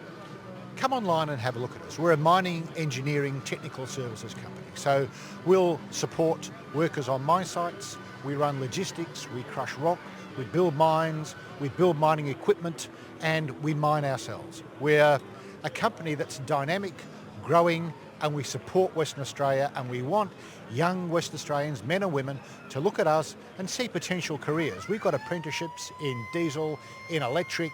We've got opportunities for young people at MinRes, and we'd love to see them look at us. West Coast Eagles, born and bred West Australia, and Mineral Resources, born and bred Western Australia, so the link is perfect. It is, and we're comfortable with it. It works for us. It works because it's sport. It works because it's Western Australia, and it works, Tim, because it's young people and it's the future. You must be very proud. I know this is the public opening today, but the West Coast Eagles staff had their opening last week. Great turn up, great feeling. No excuse football club, the West Coast Eagles, they've got it all now. Well, it's West Australia's got it all. You know, when you think about the value that sport has brought to Perth just over the last week, and then we've got the All Blacks in a few weeks' time, and they'll be here too. So this is a training facility that's international in its quality, and it's going to serve the Perth community well. Mineral Resources Park on a Sunday afternoon, no better place. Gary Gray, appreciate your time today. Thank you, Tim. Yeah, there's Gary Gray. Second half action, West Coast and West Perth on the way. Terrific work down there, Goss. Thank you both for the chat down there at half-time as we see West Perth take the ground, and they're going to have to make up a little bit of ground here against the West Coast Eagles. 31-point deficit at the half. Looking like being a bit of a blowout at one stage until West Perth got their mojo up and running with 3 straight goals in that term, but West Coast able to steady with a couple themselves before the main break. Francis McInnes, Jack Petruccelli with 3 apiece. They've been quite dangerous inside the forward 50. Great to see Jack Petruccelli back in this lineup. As I see Tim Gossage trying to make his way up the stairs, looking $1 million in the fitness department. Don't worry about that. It is a harsh grandstand to climb, so I feel for him a bit. but as we see, West Coast yet to come out of their indoor training hall. They're starting to make their way now. What a magnificent space that is. Inside, you don't get a great, you don't get a great understanding just outside, but for anyone wanting to come down to Mineral Resources Park and check it out, it is accessible to view to the public. Tim Gossage, welcome back to Cairns. Thank you very much. 43 points Brisbane over Port Adelaide as well. And taking a look at the live ladder, that now puts the West Coast Eagles into 4th spot on the ladder on percentage. Geelong, Collingwood, Brisbane moved to 3rd on that result, and West Coast are 4th. In the other game, the Western Bulldogs in that game are 14 points in front, a time on last quarter over Melbourne. So a bit going on in that game. And just in the other waffle game, which of course, thanks to Hungry Jacks, it's head across the Leederville Oval, and it is Subiaco top of the ladder, and they are playing Claremont, and that game is half-time, and it is still the West Subiaco by 2 goals. They've got a couple of late goals in the quarter, 6-5 to 4-5, 2 goals to margin. So we see Will Schofield on screen with fellow defender Brody Riak, who's obviously a Category B rookie, joined the club this year. It's been 7 years since his last game of football, so certainly found a quality role down there in defence in the 2019 Waffle season, and Will Schofield, such tremendous leadership. I'll welcome him back with open arms down here at this level. More of the same, I reckon. The Luke Webster and the West Coast Eagles coaching staff would be wanting from their players. Of course, they just had lulled, but hats off to West Perth, because West Perth were on their knees midway through that second quarter, and then they got 3 goals, but they started to win it from the middle. It was a bit of a realignment by the West Coast Eagles, and in the end, Jack Petruccelli found a 3 goals for the quarter, which was the turning point for West Coast. Part of the wonderful crowd in here. Got a little beach tent going on there, guys. It's not a bad initiative. Now there's Dan Carson, the AFL photographer, taking a photo of someone on the slide. I had a crack at half-time, you know. Go. I went down at absolute pace. Yeah, well, the Hungry Jacks line, unfortunately, a bit too deep for a 10-minute spell we had at half-time. As you can see there to the left, there is a Hungry Jacks here. I'll make up for it in lost time and the game's completion. Don't worry about that. Fresh. The burgers was fresh. I tell you, right here, right now. That's why you were moving a bit slow up the stairs, I'd imagine, Tim. You had 3 of them in the space of an hour. In about an hour, it does weigh you down a bit. I've got on the scarves today. I'm actually being injured over the last couple of months, or last month, but I've actually lost a bit of weight. Pretty happy with that. Happy days. Yeah, I know. You can probably learn something from that. You could probably find some, I reckon. I think you're going to adopt me for $1 a day if I lose any more weight, mate. As we see Black marshalling the troops down there, wanting a bit of a lift from his collective. Thanks for all the comments too on Facebook from everyone. Yeah, we do enjoy this, and for the best part, we do about 3/4 of the games. You can see all the waffle action on Facebook or, of course, on YouTube as the West Coast Eagles players come to bench. And there's Aaron Black, Sandover medalist from several years ago.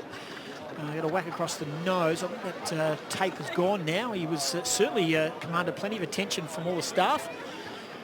Might head down to Dana Hooker, I think, and just get a bit of a feel at ground level for conditions. It certainly seems in the last 3 or 4 minutes, Dana Hooker, that it's got a tad colder since the long break. Yeah, Gus, it's certainly fresh down here.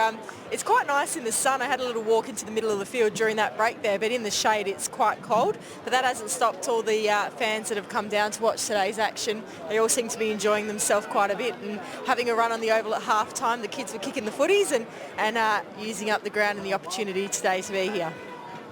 Just a quick one, Dana. Where are you at with the pre-season or off-season, post-season, pre-season for the AFLW for the West Coast Eagles and the likes? Can you fill our viewers in regards to how we're travelling, the West Coast Eagles? Yeah, travelling really nicely. Still working away in our AFLW Academy at the moment, so that's all our signed players, plus about another 10 or 12 potential players that have come onto the Academy. Over the next few weeks, I'm sure that it'll be announced that there's a few of those Academy sides signed to our main list, so that's incredibly exciting. But just doing those final preparations before we head into official pre-season come November. Dana Hooker, all part of the AFLW for the West Coast Eagles, an exciting venture for the club. Third quarter action, here's Steve Bandy, thanks to Hungry Jacks. Back here for the commencement of the second half. West Coast in control at this point in time. It's going to be Williams up against the first gamer for West Perth in Hawkins. Quick clearing kick only as far as Manzoni. Switches on, it's ignored at this point, goes inboard, shorter option to Lynch, eventually finds Chalmers on the outer side. Quality lead there from Wilhelm. Short ball finds Black. Wide to resume, Aaron Black. Had a season-low 18 disposals the last time he played West Coast back in round 9, so West Coast will be hoping to quell his influence yet again this afternoon. Yeah, he's only had the 8 today, so he's having another quiet one, but he did get a whack. Long ball, Lowry presents. Low darting ball inside 50. Good mark there from Keegan Knott. Not much Brander could do on that occasion. The distance should test him, but he is kicking with a slight breeze left of screen. It's a good effort to hold his front spot because there's not much of him, and he just put his body in, he attacked the footy. And the confidence of Keegan Knott, he put the mouth guard in the sock and pointed straight at the goal and said, I can kick this from just on 50. Kick one of the goals of the day, courtesy of Mineral Resources. He did. In that second term, looking to add his second little skip runner. Going to strike it from on the paint of the 50. It's a high ball, lets the breeze do its thing. Going to go right to the line, and that's a tremendous finish. West Perth strike early in the third term. Well, he's given himself another contender for the Mineral Resources goal of the day, and I thought it was beyond him. He had the sideways movement, the little skip, he had the spinning ball, he had the combination of everybody, JK, Jaden Stevenson, and gee, let fly. There's no shortage of confidence in that kick, and just to clear the line, that's a wonderful start for West Perth. And Keegan Knott, fantastic stuff, and that's exactly what West Perth needed to get the first goal in the second half. Quality replay in the truck there, courtesy of Show Screens. Didn't mind that. Keegan Knott goalless the last time these two sides met at Joondalup Arena. Already 2 on the board for Keegan. West Perth trim this lead back to 25 points. Look at the bank of fans there. Watching a quality game of footy in the early going. Williams has to sit underneath that. Good use of the body from Ainsworth. West Perth providing the defensive pressure. Williams jumps on it. No free kick given. West Coast will want to equalise in this contest. Williams flies high, gives to Matt Allen. Good ruck work. Kick doesn't travel very far though. Reid. Defensive pressure. McInnes spins in the tackle. Can't find a target. Nelson scrubs it forward. Big ball to be won here for Watson. Got a couple to contend with. Goes in between his legs. Holds it up well in the end, Francis Watson. That's a win for the Eagles. Riddick able to fashion out. High tackle there against Matt Allen. Going the way of Lynch. A few options on offer. Ball into the 53. Eagles swarm. Good defence there. Watson gives to Brander. Finds Smith. Yeah, good numbers. Gee, Francis Watson's getting in the right place today. Even if he's not the man who's getting the footy, he's just in the right spot. Looks like he's just the extra everywhere the ball goes. He seems to know where to be. He's having a good day. Petruccelli, halfback. That's a dangerous ball. A nest of West Perth players. Can Lynch make them pay? Short little give. Finds Moulton. Costly turnover there from Jack Petruccelli. 3 kicks, 3 goals. His 4th kick is a turnover in the back half. Almost an identical position to where Keegan Knott just slammed through West Perth's first goal of the third term. Again, you give it enough height, the breeze will take care of the rest. Petruccelli came up a bit sore after that sort of shin to the head. That always does hurt, and he might be coming off the ground. Jack Petruccelli's also a couple of other changes for the Eagles. Moulton from outside 50. Has it got the carry? In the end, fumbled on the goal line from his teammate in Andrew Strike. Keep an eye on Jack Petruccelli there. He's got a whack on that leg. He doesn't look too serious. Certainly come and forced him off the ground. Rotham kicks for distance. McInnes does well, gets front position, moves it quickly. Matt Allen had it on a string in this half. Beautimer to Reid, short little pass. Smith reads it well. Little dinky kick. Here's a chance for Flint and Brooksby. Great defence played there from Pegarara, and West Perth get out of danger. Yeah. Brooksby needed to shepherd for Flint. Flint needed to ask for a shepherd. Breakdown in communication. Well done, West Perth. Manzoni sets a task for his teammate. Good spoil there from Rotham, but Nelson collects. Back to Pearce. All of a sudden, Keegan Knott's got some space. With an eternity, the kicks are not to the advantage of his teammate. Drew Petrie's there. as is Riak. Strike off the deck. Got a couple to contend with. Maradona off the deck. Can't put it through the net. There's more Madonna than Maradona. Hit it wide. Yeah, I wouldn't be happy with that West Coast. As I said, I'll just take you back to the Brooksby-Flint breakdown of communication. Should have been a Shepherd. It was a 2-on-1, an opportunity for West Coast to run in a goal. Watson goes to a couple of tall targets. Williams and McInnes can't gather. West Perth, short kick into the 50. Clever. Black at ground level, picks it up, round the body. Keitel, front position. Takes the mark in front of Drew Petrie. Plays on quickly. Watson almost gets a hand on it. In the end, West Perth with their second of the term. Just disorganised at the moment, the West Coast Eagles, and West Perth are, as they did in that second quarter, they get opportunities and they go back-to-back with goals. So now the margin's back to 17 points. It hasn't been that way for some time. And right now, you'd be liking what you're seeing if you're a West Perth coaching staff. Jeff Valentine and the team. Rudy Riddick's made a bit of a difference also in this third quarter. That's a good goal, good strong goal by Keitel. His second for the game, Mark Keitel. West Perth have shooted this lead here in the third term. Still 17 points to the favour of West Coast. Rudy Riddick getting a much needed rest. Honestly, look at the size of him. What a mountain. Yeah, as I've mentioned earlier, shed 15 kilos in the last 2 years. Bounce favours Williams. Umpire recognises it. Will restart play. Ainsworth, Matt Allen, Brayshaw and Williams inside this centre bounce. Hawkins, the first game up. Battles Williams in the ruck. Matt Allen in the sweeping position. Bit of a fumble there from Brayshaw. A chance. West Perth swarm. Nelson precise. Finds Antonio. Wheels on the left. Little King to Pearce. Had to go back with the flight. Did well. Just too far out. Look at the runners on the outside. Chalmers honours that lead. Puts him at a worse angle though. Don't know if that was an advantageous kick in the end. Yeah, it's a good call, Thumper. I'm not too sure about the means behind that. Chalmers just puts it top of the square. A host of tall players.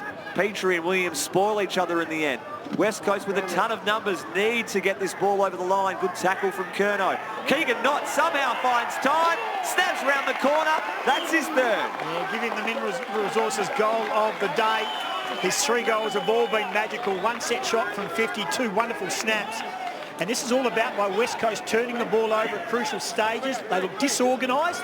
Doesn't look like the same team that we saw in the last 15 minutes of that first half. And it's now below 2 goals. Well done to West Perth, showing great courage. Starts in the middle.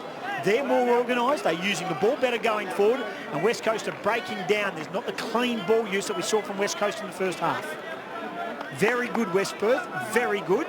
I'm sure Luke Webster will be very annoyed with what he's seeing from his team at the moment.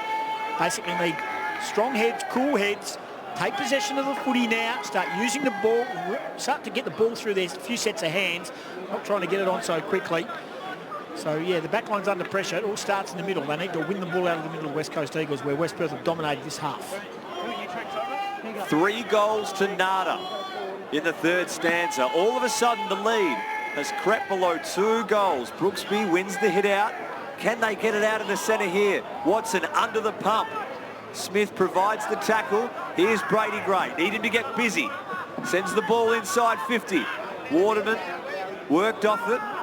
Good tackle there from Ashman, and they're able to lock it inside their forward 50 for the first time in this quarter. Yeah, they're going to reset here, West Coast. They're going to make it, all the outlets a little bit more difficult. Looks like West Perth have gone man on man here. Riddick bundled over from Williams. Back to Rudy. Throws it on the boot. Goes to the wing. That's a quality almost grab there from first gamer Dawkins. Kick inside forward 50. Waterman front position. Good use of the body against King. And a chance for West Coast with a much-needed steadying goal here in the third term. It was an ugly entry, but at the same time it was quick and it allowed Waterman to go one-on-one, and you'd probably back him 8 times out of 10 to win those contests. Clever football. Waterman's got to make them pay. This will be well, some respite for the Eagles who have been under enormous pressure in the opening 10 minutes of the half. Jake Waterman with the true Dennis Lilly run up there, going almost outside the 50 to line up from what would be 20 metres out. Can he capitalise? Makes no mistake. Quality finish there from Jake Waterman. He's got his second. Yeah, doing a harp on it, but it was a much-needed one by the West Coast Eagles. Well done to Jake Waterman, who gets his second goal. And that's their first goal for the half. It took them almost 11 minutes after conceding 3. Knott's got 3 and 3 goals to McInnes and Petruccelli and Waterman. Keitel with 2 for West Perth. They are all the multiple goal kickers. As Ben King, the boy from Gingin, received some instruction from Jeff Valentine and the coaching staff for West Perth. 17 points the margin once again. 69 plays 52. Ball back into the middle. West Coast going to get back on top here in the clearances. They've been so dominant for the majority of this game. Brooksby tries to do it himself. He's dispossessed. Pearce, snap round the corner. Right place, right time. Nelson. Short kick. Finds Moulton on the lead. It's to move it with pace. What a great darting ball. Fine strike. Brander couldn't get the fist in on that occasion. They left that entry right from centre-half forward to full forward open the whole time. Just when Moulton led up, that's where the kick went. No one ran through that space. West Coast didn't fill that space. Very good football by West Perth. And that is just a bloke. I'm going to put it there and I'm going to leave the corridor open. And this guy is a superstar at this level, Andrew Strike, and was a good servant for the West Coast Eagles as well. 13 games for West Coast, back upon being drafted in 2010. One of the better blokes in the competition. As he put a bit of hook on that ball, it's just held its line. Andrew Strike likes it. And so do the West Perth teammates. Yeah, good goal, good response, but it's just good structure. I know it's a very simple thing, but you maintain the structure. They got it out of the middle. I think Rudy Riddick wanted a switch of play. He was sort of standing outside the sort of the corridor, and he basically wanted to. He wanted the ball. They chose to go up the middle, and it was a fantastic football. Great patience by West Perth, and maybe lack of thought by the West Coast defence. Someone should have been in that hole, in that space. I think that's where Francis Watson has spent most of his day as well. So he was off the ground when that all took place, but he's now returned, of course. And I think it was a bit of a set. Andrew Strike was asked to interchange. He said, no, I'm happy, thanks. So I'm not coming off. So Keegan Knott has to hold some patience on the boundary line. Did you see what I just did? Is probably what he's telling his interchange steward. Exactly. West Perth, bit of a scrubber kick out of the stoppage. Brady Gray strong in the contest. And report, of course, for a heavy hit on Connor West first quarter. Feeds Smith. This is Curnow. Delivery precise. Good follow-up run from Gray. There's a few options on the inside. Retreats ground to Riak. Back to 11 points. Huge next 5 minutes for both teams. West Coast have responded a couple of times today, but you just got a feeling the momentum certainly with West Perth at the minute. Good crowd just behind Hamish Brayshaw there. He goes long down the line. McInnes can't take it. Ashman at ground level. Feeds Smith. Has to just send it forward on the left boot. Matty Allen underneath it. Good spoil from Munns. And, oh, what a follow-up hit over the boundary line. A few Eagles take an exception to that one. Is a free kick given because he was well over the boundary when he hit him. Matty Allen at the bottom of that pack. They played on quickly and Ashman spotted up Waterman. Good football. While all the push and shove was going on, Ashman, who's just, well, played at Subi for a bit and has been back through the Ammos as well, I think through Scarborough, I stand corrected. But he was playing Ammos last week. He said, well, give me the ball, I'll just kick it. And Jake Waterman has another chance. Good response by West Coast. Fast thinking by Joel Ashman. 4 goals to 1 in favour of West Perth in this term. Jake Waterman with that solo goal, a chance to add to that. So one of his better efforts, striking it from about 45 on the 45-degree angle. West Coast leading goal kicker in the WAFL. He's pushed it right. Doesn't add to his tally on this occasion. A little bit of handy one to take the lead back out to 3 goals. In the end, West Perth clear. Strike sits underneath it. Francis Watson, another quality spoil, puts it over the line. I would love to see Francis Watson have his opportunity at the top level. I don't think it'll be too long, but they're just quite stacked down there in defence, or indeed all over the ground at the moment, West Coast. He has to bide his time. Yeah, he does. He keeps performing like he has today. The opportunity will come. Here he is, just worried off it on that occasion. in the end. Look at the numbers around this contest. Not much room to operate. The umpire circling. He's going to ping him. West Coast have been done a few times in that manner today. Lynch is going to take the kick. Short option inside. Loads of changes down on the bench. Ainsworth, Williams, Reid and Rotham all standing on the boundary line wanting to check into the game. Antonio searching for the first gamer. Drops what he should have taken. Mutimer there to put pressure on. What a feed inside. Brayshaw's wrapped up by a few Falcons, and that is holding the footy. That's good footy because they should have probably been out there, but they sort of turned it over, West Perth. That's good footy though. They fought back and set on Hamish Brayshaw. Those changes are trying to be run by West Coast. 3 more changes to be made. Short kick to Lowry. I've almost called Hawkins the first game at Dawkins about 30 times, but too much stranger things during the week for Steve Bandy. The kick, bit off target, finds Watson. Been reading the ball precisely so far in this game, whether it be through intercept mark or spoil. Good luck with that. Petruccelli has to fly, not used to that role. McInnes, well roved. Finds Brander, sends a high ball to the flank. Again, Petruccelli almost asked to fly, but Guardian there instead for the Falcons. West Perth wouldn't mind this at all. Any kick and hope stuff by West Coast. Their entries have been short, shallow, and to get 3 or 4 players. So it really hasn't been clean footy by West Coast. Pearce a bit indecisive in the end. Pulls it to the middle, sets a task for his teammate. Turnover. McInnes, little snap kick. Brayshaw knew he had Ainsworth at his feet. Has some time. Braden Ainsworth finds Petruccelli in the pocket. Good footy. Good footy by Petruccelli because he really put his hand up. The kick had to be precise from Ainsworth. He's not a big man, Petruccelli, but the kick was absolutely spot on. And the best part about it, he stood his ground, knew there might be contact coming.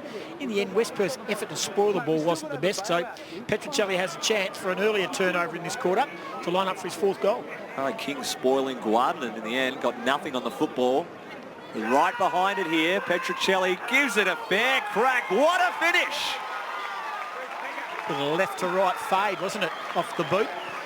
So that's a much needed goal by the West Coast Eagles, and they just keep holding firm. Every time West Perth really challenge and get within that 2-goal range. That was a beautiful kick from Angel. Look at that.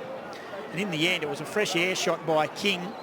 They took each other out, but Petruccelli had to show a bit of courage. So 4 goals. He's certainly going to be putting his name up for selection, of course. Trip to Alice Springs for the AFL combo. I'm heading up there for that game. Looking forward to that. The pre-game lunch. Just great perseverance from Jack Petruccelli. Touchless in the first term, and to persevere 3 in the second term, and to finish there, that's a difficult kick with this breeze swirling in the opposite direction. Marvellous effort. Good to see him back in the lineup. Right in front of the wonderful stadium in the home of the West Coast Eagles, Mineral Resources Park. Good roving there from Mutimer, the clearance, but playing in front on that occasion. Good take from Wilhelm in front of Ashman. Good play, Wilhelm. Plays on, has Lynch on the flank. Good spoil from Gray, brings it to ground. Flynn tries to burst through the Pearce tackle. Pearce was having none of it.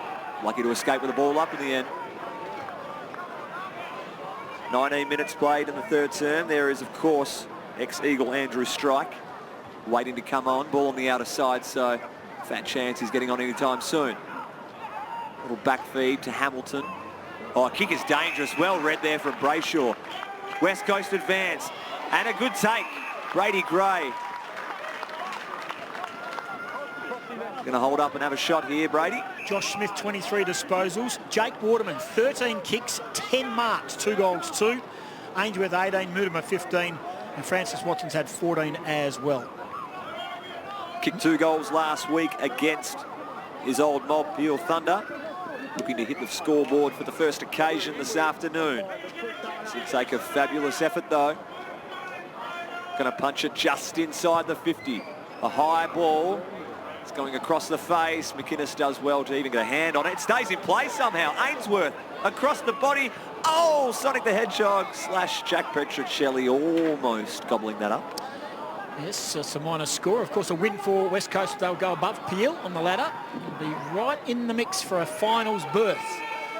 It'll be 4 in a row. You know your stat though, don't you, Goss? You are winless in commentary for the West Coast Eagles right now. Good on you. Let's hope your form improves. Brady Gray sends it to the pocket. He was dealt with after the play. Will it be downfield? Was it after or was it high contact? No, definitely downfield. Definitely downfield. It's going to be the big workhorse. McInnes taking the shot, I believe. No, he's giving it up. It's going back, all the way back. As we take a look at the replay, he's going to have a shot from 50. Here's the replay. Tell me if this is during or after. Now, I'm happy with that call in the end. Well, I'm happy with this. Should have been no free kick at all. There's nothing wrong with that. It was a bump and the bloke was kicking the footy. Gray, dangerous area. Petruccelli from behind. McInnes roving. Handball to no one in particular. Good tackle there from Petruccelli. Ball up for grabs. Flint to Brayshaw. Brady Gray just squirts the kick out. McInnes flies, but in the end, numbers for the Falcons. Wilhelm, beautiful ball, really finds the line.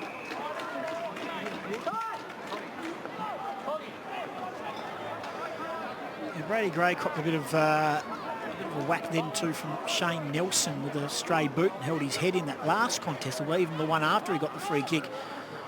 Shane Nelson didn't exactly followed up with any pleasantries either.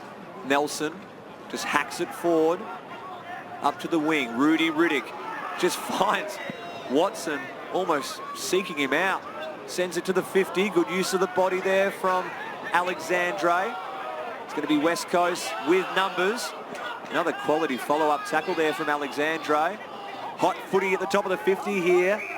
In the end, the umpire will take control. 19 points to margin. West Coast 77, West Perth 58, 22 gone in the third quarter. Subiaco in control of Claremont in that game at Leederville Oval. Williams flies high, can't get a finger on it. Lynch shirks the Mutimer tackle. Riak playing in front. Gives to Smith. Senses the danger, moves away. Little 1-2 with Brander. Puts it up to the flank. Ainsworth in position 1A. Good spoil there from Alexandre. And follow-up tackle. Dispossess and Blacks swarms on the footy. Handball inside to Lynch. Back to Gray, but the handball doesn't help him. In the end, he has to wrap Fisher up and command another stoppage.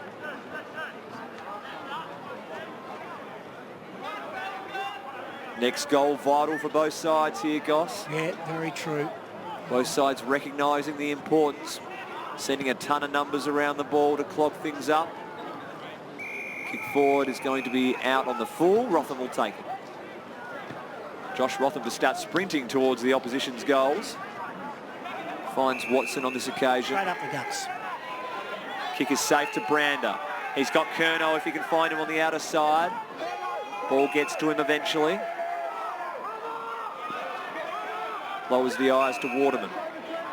Well done, West Perth. That could have really turned nasty very quickly, but they've got numbers back and they've manned up and they've got Waterman on Holtz now on the wing. Sends a high ball to the flank. Williams has to battle two West Perth players. Did well in the end. He was held on to. It was well noticed. Going against Alexandre. Took a long time to make that call, didn't he? With a delayed response, but the correct call.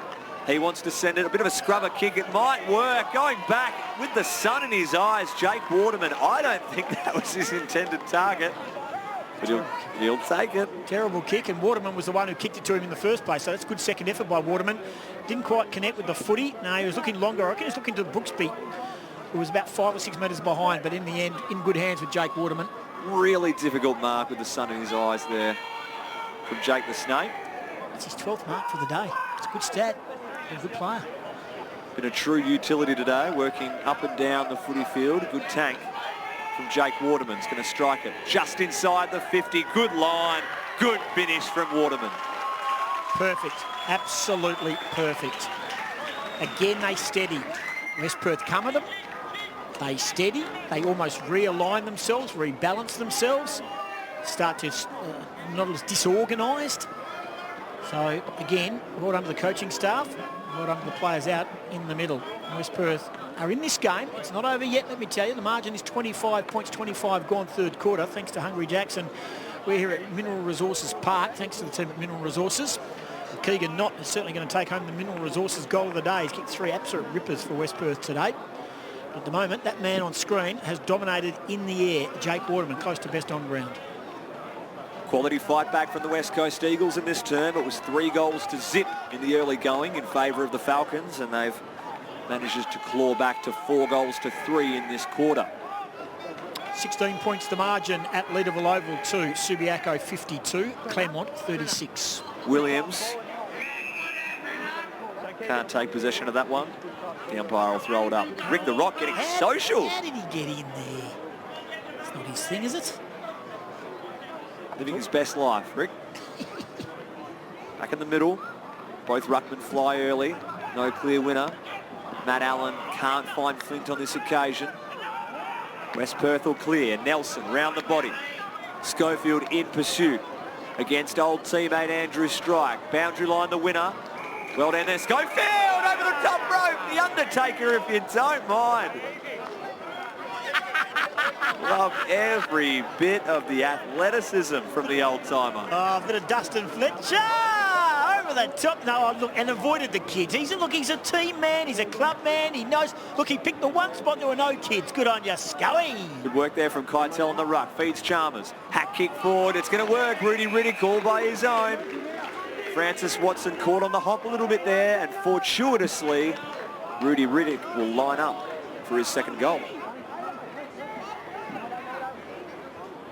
You can see he was just roving, no body contact there. Right place, right time. He's going to want to start this around the right stick. Rudy Riddick. Kick inboard, beautiful work. Hasn't got the carry though. Geez, had the line, had Hazard and stayed in play. Just tried to nurse it home. In the end, not enough leg to it. No, not at all. Not too sure whether the breeze is making a difference down there. Here it is here. So he kicked from right on the 50 and it was as easy as you like. Yeah, look, I said, I've got that. It's gone the early crow. And then he's just realised, oh, he went the early falcon actually, and it's come back and hasn't even hit the scoreboard. Beautiful work there from Keitel. Edges Williams out of it. What a pick up from Riak, but turns it over. Good defence there from West Coast, preventing the inside 50 entry. Ainsworth flies for a handball receive. Quickly taken by Black. We'll have a stoppage inside West Perth, forward 50. Dying stages here in the third term at Mineral Resources Park. I'll get Dana Hooker at three-quarter time when she goes out to both camps and have a listen, just to tell us which way that breeze is blowing as we speak and whether there is protection from the Mineral Resources training venue or at which end of the ground the breeze is favouring. We'll get that at three-quarter time. Watson, little worm burner. Moulton does well. Finds Hamilton, Wilhelm, short pass. Riddick did well to get out of the way of it. Almost sensing Black was behind him for the chest mark. Did well not to interfere. And West Perth a chance to snatch one late here in the dying stages. An interesting day for this young man, Aaron Black. Young man. That's generous of him. Well, he's not old. How old is Blackie? 92. What does that make him? 27. He's in the prime of his career. 4-time best and fairest winner, Sandover medalist, not his best effort on that occasion. And there's the siren, costly miss. Yeah, and he knows it too. He'd be disappointed with that. That would have hurt him. 12-11-83 to 9-5-59. The margin is 24 points in favour of the West Coast Eagles. He's disappointed with that, Aaron Black, but he's got plenty of time to return as we players go to their respective huddles. It was a pretty good quarter for the West Coast Eagles. We'll get in a moment, we'll get those Hungry Jacks highlights. 83 to 59. As here they are here, and it really was West Perth early, and they were very, very good thanks to Hungry Jacks. What a quality inside 50 entry that was. Keegan Knott had a very good day. Keegan Knott's kicked 3 goals, 7 kicks and 3 goals. Beautiful sand wedge on that occasion, let the breeze do its thing. And here again, almost something out of nothing where West Coast should have rushed it, not made them pay. Yeah, he certainly did some brilliant stuff. And then West Coast got their own piece of the action. Quick entry, and that's what they wanted, West Coast. Some one-on-ones there. And Jake Waterman's always hard to beat at this level in those situations, and he has kept the team in along with that man, Jack Petrocelli. This was a beautiful kick from Ainsworth. Petrocelli wanted it, and really had to stand underneath Gordon and also King. What about the big fade left to right? He loved it off the boot. It's a good result for West Coast. Josh Smith's got 25 disposals. Jake Waterman 21 to go with his 12 marks. Ainsworth good 19 as well. And there is again Jake Waterman Watson's been good off half-back 18. Mudama uses the ball also nicely. He's had 16. Matty Allen 14. Hamish Brayshaw 14 along with Nick Reed. And just quickly, West Perth Nelson leading all comers 22, and Corey Chalmers has had 18 with Tyler Keitel and Aidan Lynch. There it is there. It is 12-11. 83 to 9-5. 59, not with 3. Petrocelli 4. McInnes has also had 3 goals as well. Just the other game being played, and it is 3-quarter time, and Subiaco a 7-10-52. They lead by 16 points against Claremont, who are 5-6-36. AFL action, and well, it's just really interesting how Port Adelaide, they're a hard one to follow, the old Port Adelaide. This game is in Adelaide, and it is at the moment Brisbane by 44 points. Early stages, third quarter, 11-6-72 to 4-4-28. Western Bulldogs beat Melbourne by 8 points. Richmond beat Giants by 27. And this is the opportunity, as you see down here. Now, it's actually a roped off area. I don't have the rope up, and people are still allowed close enough, which I think is fantastic. Well, it's on the ground there. Yeah, you can see the rope around, so they are setting somewhat of a barrier, but you can absolutely hear what every line coach and player is communicating amongst their lines. Great access here at Mineral Resources Park, and we'd love to be down there and hearing what is being communicated from the hierarchy. Absolutely brilliant. Well, there is Mineral Resources Park. Steve, you work inside these offices. I've been lucky enough to have the last couple of days coming across and having a look. It is open today to the public to have a really good look at it. And the opening to the staff was Friday a week ago. And the who's who, there's Dean Peters, of course, Simon Beaumont, Gavin Taylor, Julie Bishop, long-time supporter of the footy club, the players, the staff. It was a big opening Friday week, and there's the cut of the ribbon as well of all the who's who here, and hats off to everyone involved, and it really is a great occasion. And Steve, as you mentioned, you've been here for a long time, but I must say, as a staff member from the old Subi Oval, their headquarters there, to now, it seems as though it's really sort of rejuvenated and regenerated all the staff. Everyone gets to know everyone. Big time. One of the best initiatives they had was not only the open planning that they have for all the admin staff to now be in the same room and vicinity, but they have the players coming up and sharing meal space with staff. Great to mingle with the players. One of those staff members is Luke Webster. He's the coach of the Waffle team. He's downstairs with Dana Hooker. Yeah, thanks, guys. Joined by Luke down here. Luke, incredible fight back from West Perth in that quarter. What do you think changed? Yeah, look, they're a really good side. We knew that. They've had really big second halves over the last couple of weeks, and I think they kicked 9 or 8 goals in a row last week. So we know they're going to come at us. I thought they got the way they wanted with their uncontested marks and controlled the ball a little bit more than what we did in that quarter. But I thought the boys through the middle part fought back really hard and really had a good crack. Yeah, they certainly looked to steady the ship throughout that quarter as it went on. What do you expect to see in the fourth quarter, and what do you really want to see from the boys to finish it off? I think when we get it right around the stoppages and around the contest, we get the game played in our front half. So we really challenge the boys to do that and be really strong with our team defence to take away their uncontested marks, and hopefully that again then leads to us getting the ball in our front half for us. Thanks for your insights and best of luck for the rest of the game. All right, thank you. Thank you. Good on you. There's Luke Webster with Dana Hooker. Oh, Dana, while I've got you there, if you're still on microphone, tell us about the conditions, Dana. The wind, does it favour anyway? West Coast, of course, are going to the left of screen as we see it now. That's the I don't know what that end is. I think it's the northern end. Just tell us about the weather and the wind at the moment. Well, look, the weather's beautiful. There's actually no breeze when you're standing out on the ground. The trees look to have a little bit of movement, but standing in the middle of the ground, there's no breeze at all. You can't feel, so there's no advantage for either end here. But yeah, definitely chilly in the shade. Dana, another question without notice. Put you on the spot. Dana Hooker from AFLW West Coast Eagles, one of our staff members here. You're down at ground level. Tell us the crowd, Dana. I'll give you 3 guesses at it. It's more than 3,000, less than 3,030. Ooh, I'm going to go 3,120. Oh, hang on. I'll ask you again. Dana. Painting outside the line. Dana, it's more than 3,000 and less than 3,030. I said 3,120. Oh, 3,030, Dana. Oh, 3,030. Oh, wow. Well, look, it's an incredible turnout. 3,029. They're good. Very good. Yeah, we're close to the mark. Rick the Rock Eagle. Does he pay to get in? I wouldn't think no one else has paid to get in today. Why is Rick paying? Why is Rick paying? Exactly right.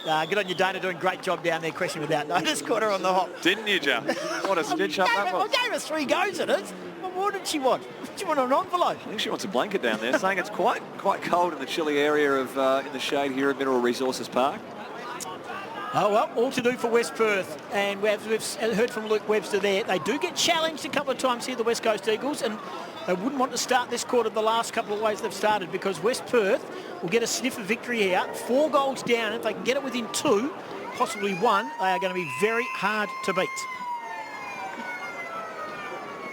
West Perth coach Jeff Valentine, good fella, ripping fella, walks past us, gives us a little steely glare. Bit of a keep it down glare, do you think? He's a good, smart man. He knows what. There's a rebounce back in the middle. Nothing worse than starting a quarter with a rebounce. They reload and structures all change, and the 6-6-6, they've all got to go into position. We're just about underway here in the 4th final quarter. West Coast Eagles currently in 7th position. A chance to take their 4th game in a row if they can finish off the job here against West Perth. Brander sends it inside 50. Waterman from the side, competed well. Reed at ground level, fought hard. Brayshaw lowers the eyes, just didn't have enough on it to get to Petruccelli. Chalmers with the intercept. Snuck up on the stat sheet, Chalmers. He's equal leading stat getter for West Perth today. Smith has to go back with the flight and make a contest. Good support from Fisher, brings his opponent to ground.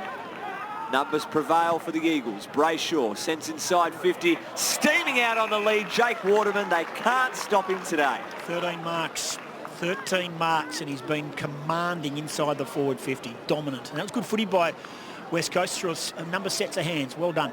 This will be a good start to the quarter, something I'm sure coaching staff from West Coast would have pushed and made a point of at 3/4 time.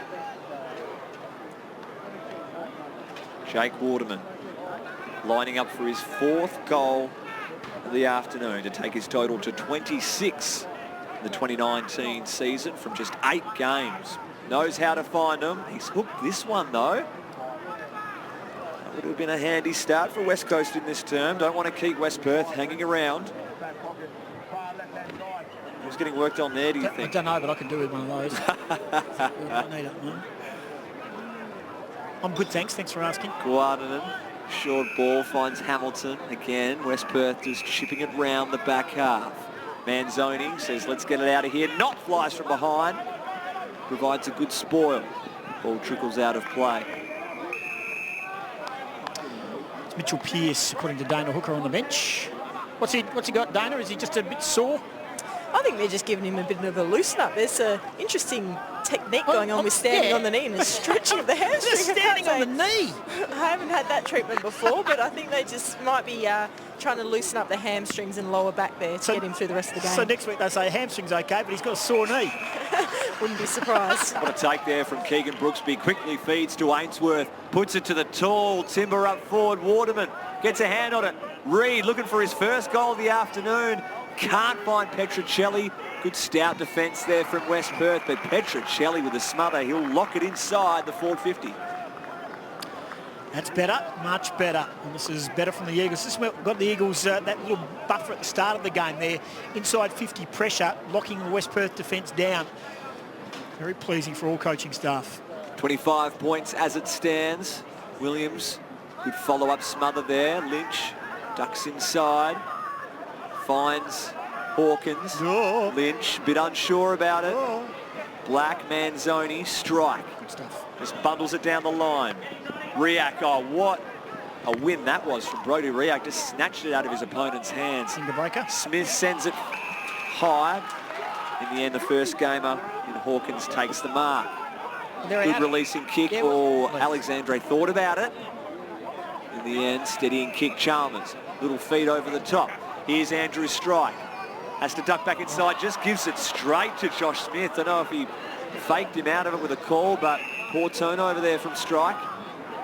Fisher looking for Jake Waterman. He calls play on. West Perth get things moving. Guardanen, bit of 1-2, finds Chalmers again. A lot of the footy in this 4th quarter already. Good mark. Look at West Perth playing on at every opportunity. Lowry in the pocket, takes it uncontested. Smith very sore in the middle. I don't know if it's a hamstring, but he's walking very strangely, stretching the left hamstring. He's in the middle of the ground. I'm sure our cameras will get a shot of that shortly. He's had a very big year. I'm not too sure whether it's a hammy or just cramp, but he looks very, very sore, Josh Smith. Run it out at the moment. He'd probably be best coming off the ground and getting a bloke stand on his knee. Lowry back-to-back, West Perth, leading goal kicker in 2015 and 16. Gee, they needed on this occasion, and he's delivered. Mitchell Lowry with his first. It's a much-needed goal, and I reckon this is a bad blow for Josh Smith. I'm not too sure. Yeah, I reckon it's left hamstring. He's walking off the ground. He's not even running. And I reckon he knows his day might be done, and he has been an outstanding player today. I know Dana's keeping an eye on him as he comes off. He's not even getting up to a jog. He knows it, that his day might be done. Probably best on ground last week against Peel. And close to best on ground today as well. He's been very, very good. The margin back to 19 points. I'll get his stats for you. For today, Josh Smith, 28, 14 and 14, 4 tackles and 5 marks. But that is a big blow to Josh Smith. His day is done. So here it is here.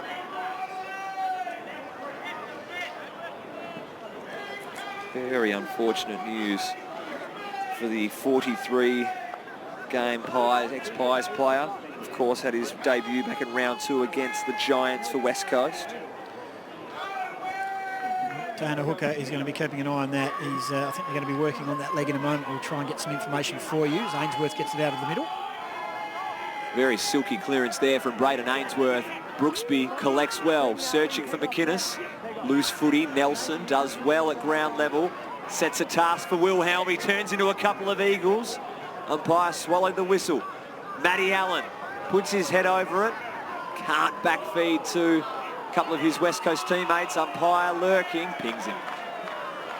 So it's a 19-point ball game. Dana, what can you tell us on Smith, Josh Smith? Yeah, he looks just to be getting assessed by the trainers down there for his hamstring. They're just testing both sides to see if there's any deficiencies. Walking off the ground didn't look very promising. He didn't even get to a rare jog, did he? No, he looked very sore in the contest over on that side when he went down. And as you said, he didn't get into more than a walk as he was coming off the ground. So I highly doubt he'll be joining us for the rest of the game. Smith and Brady Gray, of course, who probably, if Smith can't come over an injury and Brady Gray is on report, a couple of experienced campaigners and big-bodied midfielders could be missing in the weeks in advance. Big Drew Petrie getting some much-needed rest there on the boundary line. What does he need rest for? Played a whopping 109 minutes in his debut. Running half marathons, keeping himself fit in between retirement. Riddick spins Watson in the tackle. Umpire says, give it to me, we'll roll it up. Looked quite deflated coming off the field, Josh Smith. I wouldn't have thought it was cramp. No. But anyway, fingers crossed. Ainsworth claimed, held on to, appealed. Umpire's given him the kick. It's coming back. So they're not out of it, West Perth, but they just got to try and produce something. 19 points down, still plenty of time left on the clock. Can they afford to give up a goal? Ainsworth tried a little cheeky feed to Mutimer. Umpire not having a bar of it. We come back to Ainsworth. The majority of players in front of his position in West Coast forward half. West Perth have flooded quite strategically here. I dare say the long ball or the switch, the only two options. Not much room for a short pass in the corridor. Goes as long as he can down the line. What a leap there from Chaz Flynn. Can't take it. Would have been an absolute contender for Mark of the Year had he held on to that one. Chalmers busy in this fourth term. What a trap. Oh no, he just fumbled at the last minute there, Strike. Almost took control there. West Coast hold things up. Mind having another look at that fly from second game of Chaz Flint. We'll get a second in the truck. Strike a little bit sore going back to his position. Williams searches for a teammate. Hot footy to be won on the far wing.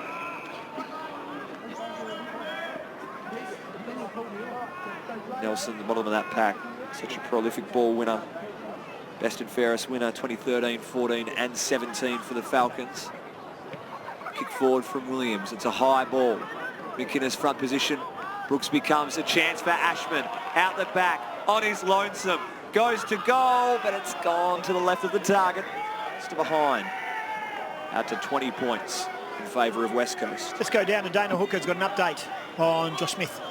Yeah, just a quick update from the bench. The West Coast staff have confirmed he won't be taking any further part in today's game. They said they're still going through the assessing phase now for him, but he won't be back on the field. Good on you, Dana. Nice work by you. Dana Hooker working the boundary line.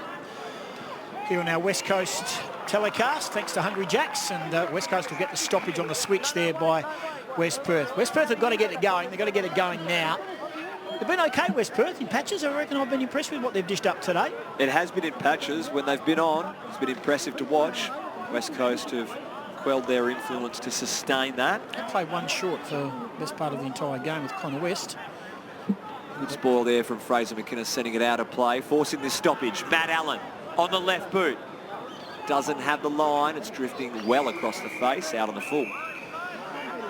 Been solid, Matt Allen. To the bottom of why he's wearing 50. I didn't find that one out, unfortunately.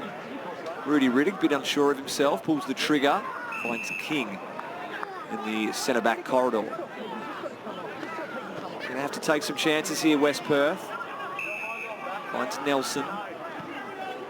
He delivers a wonky ball to Manzoni, steps around Brander well. Kick goes through Moulton's hands, costly one for West Perth. West Coast should be in no hurry to move this footy forward. Rotham does have a target loose on the flank. It's Mutimer. Thinking about moving quickly. Switch was on, ignored that. Short ball finds Chaz Flint. Kick inboard goes over Brayshaw's head. React there to mop up. Back to Hamish Brayshaw. Free kick against Keitel. West Coast take the advantage. Brander feeds to Mutimer. Tries to get a little fend off, but sticking tackle there from King. West Perth win the free kick. Okay, so at the moment we're in a bit of an arm wrestle phase of the game. There's no clear winner. That's a dangerous kick as well. Francis Watson cutting across the face. Can't take it. Quickly on the boot. It's going to favour Chalmers. Again, racking up a ton of footy in this final term. Almost had a bit more time to straighten up, did Francis. But West Perth just can't get out of their back half here. Good stretch there from Keegan Knott. From Aaron Black rather, to take that ball. Pearce. West Perth don't have time to muck around with it back here, Tim. No, they don't have time for the arm wrestle. They're only down by, as I said, they're down by 20 points. But West Coast seem to be commanding the tempo of the game. They're playing in their forward half. They're not getting huge reward for all their efforts, but at the same time the clock's running down and they're not conceding score. So that's good for West Coast. Good take from Keegan Brooksby. Sends it into the pocket. Hamilton spoils. Pearce gathers. Sends it long, but it's all Eagles. Brooksby finds Brady Gray.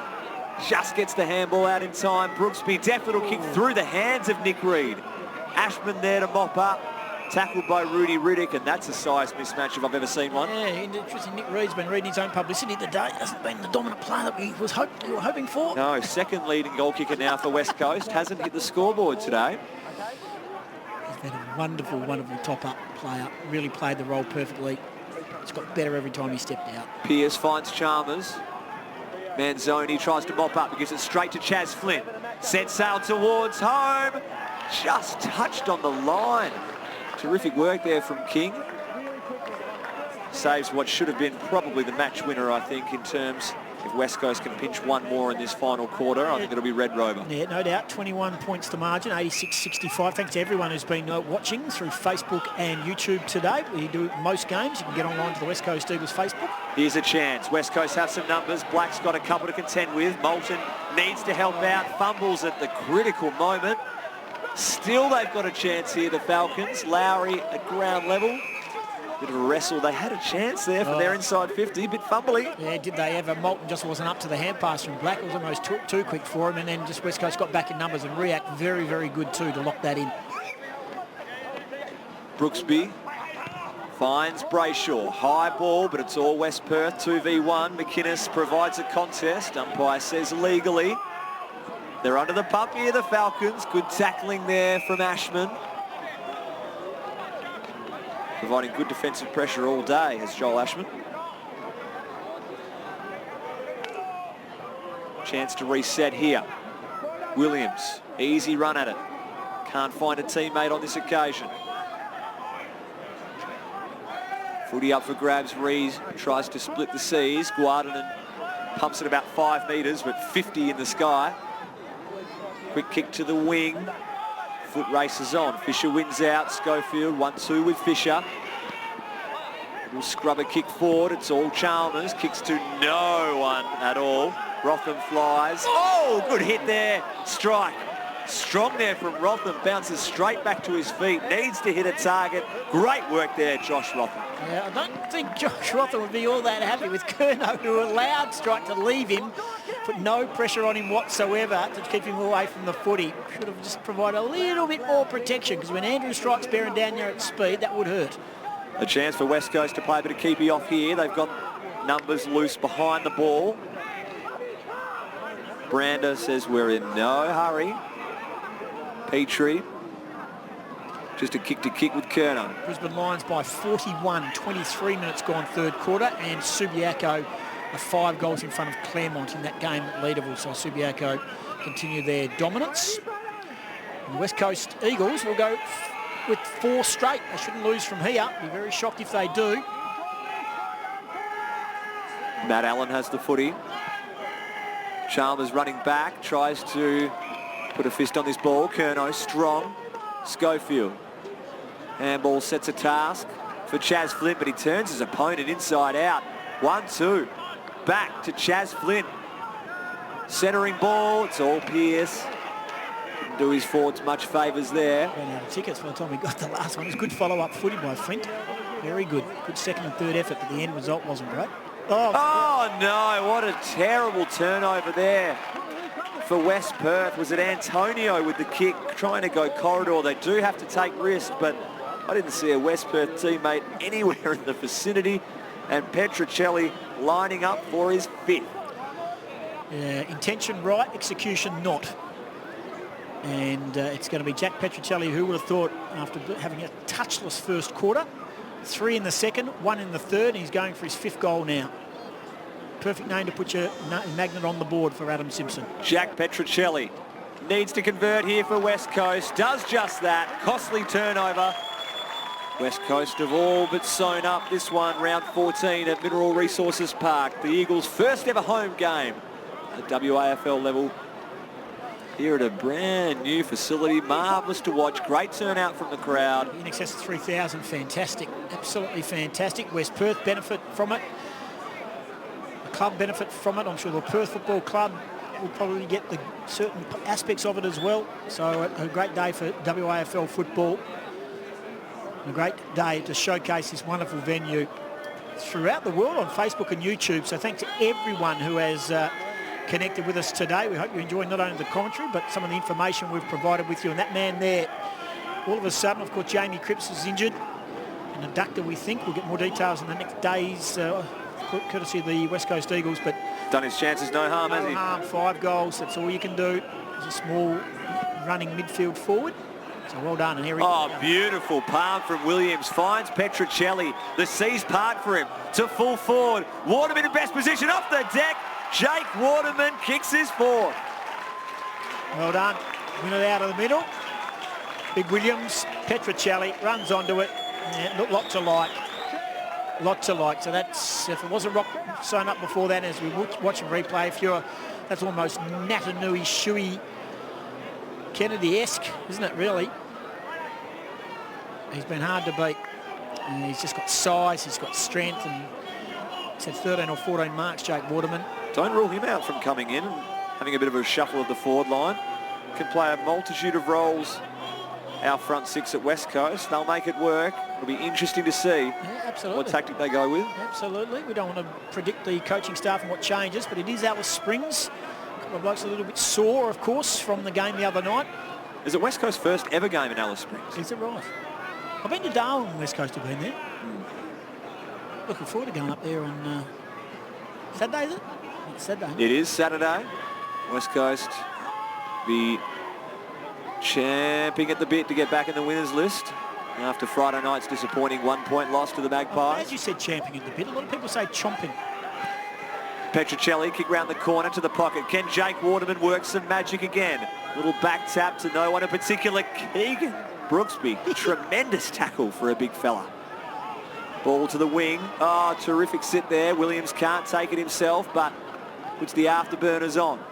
to full forward. Brooksby in front position. The umpire says he's done enough. Good reward for effort here from the big fella. Let's hope he kicks truly. It'll be his 12th disposal, 6 tackles, 5 marks. First chance to hit the scoreboard, and he'll be in the news over the next week or two. Keegan Brooksby, his better half will be. Can't say too much. Well, you dropping exclusives? No, I'm not going to drop an exclusive because I'm sworn to secrecy. I can't say anything. Okay. But watch this space. Watch this space. Keegan Brooksby, of course, 14 games with the Gold Coast Suns, just the 1 win. And kicks truly here. West Coast Eagles piling on a bit of hurt here against West Perth. It's capping off a marvellous performance on the day. And West Perth have been valiant. The scorecard doesn't quite tell the story, as you say, in a man down for the majority of the game. And it will be interesting next week, well, after the bye, if Brady Gray cops some kind of suspension, and just how bad Josh Smith's hamstring injury is to the side, because they are 2 quality on-ballers for West Coast. So just taking a look at some of the stats for Hungry Jacks, 28 to Josh Smith, 23 Jake Waterman, and 13 marks and 4 goals. Ainsworth with 22, Allen 22, Brayshaw 21, Watson 19. I've liked his game. Mutimer has had 18 and 9 tackles. Reed 18, Brander 15, Gray 14, Rotham's had 14, McInnes 13 and 3 goals, Curno's had 12, Fisher 12, Brooksby 11 plus 6 tackles, Flint, Riak have had 10, Schofield 9, Williams 9, Petruccelli 8 and 5 goals, Ashman 7 and Petrie's had 6. Good to see Jack Petruccelli getting a bit of run on the ball here late in the 4th quarter. Kick inside forward 50. The tall timber in Brooksby and McInnes. Little feed. Chaz Flint. Can he kick his first goal at waffle level? Yo, little ripper!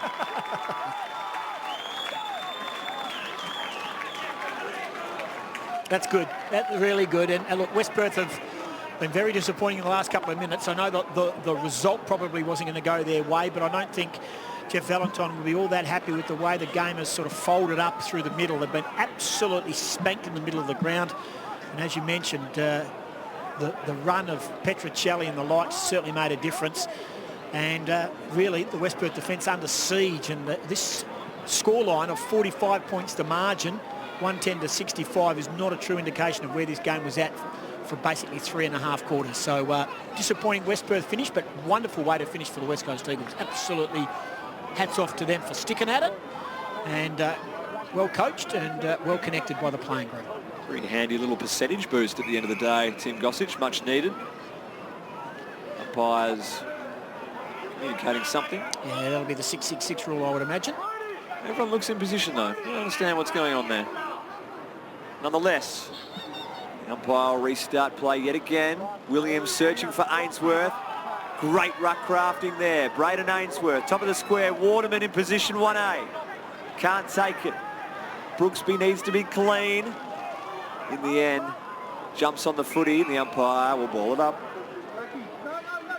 Some of the ruck work from Bailey Williams in this term has been sensational to watch. Today, hasn't he? He's just going to keep developing. Opportunities will come for him. He's going to be patient.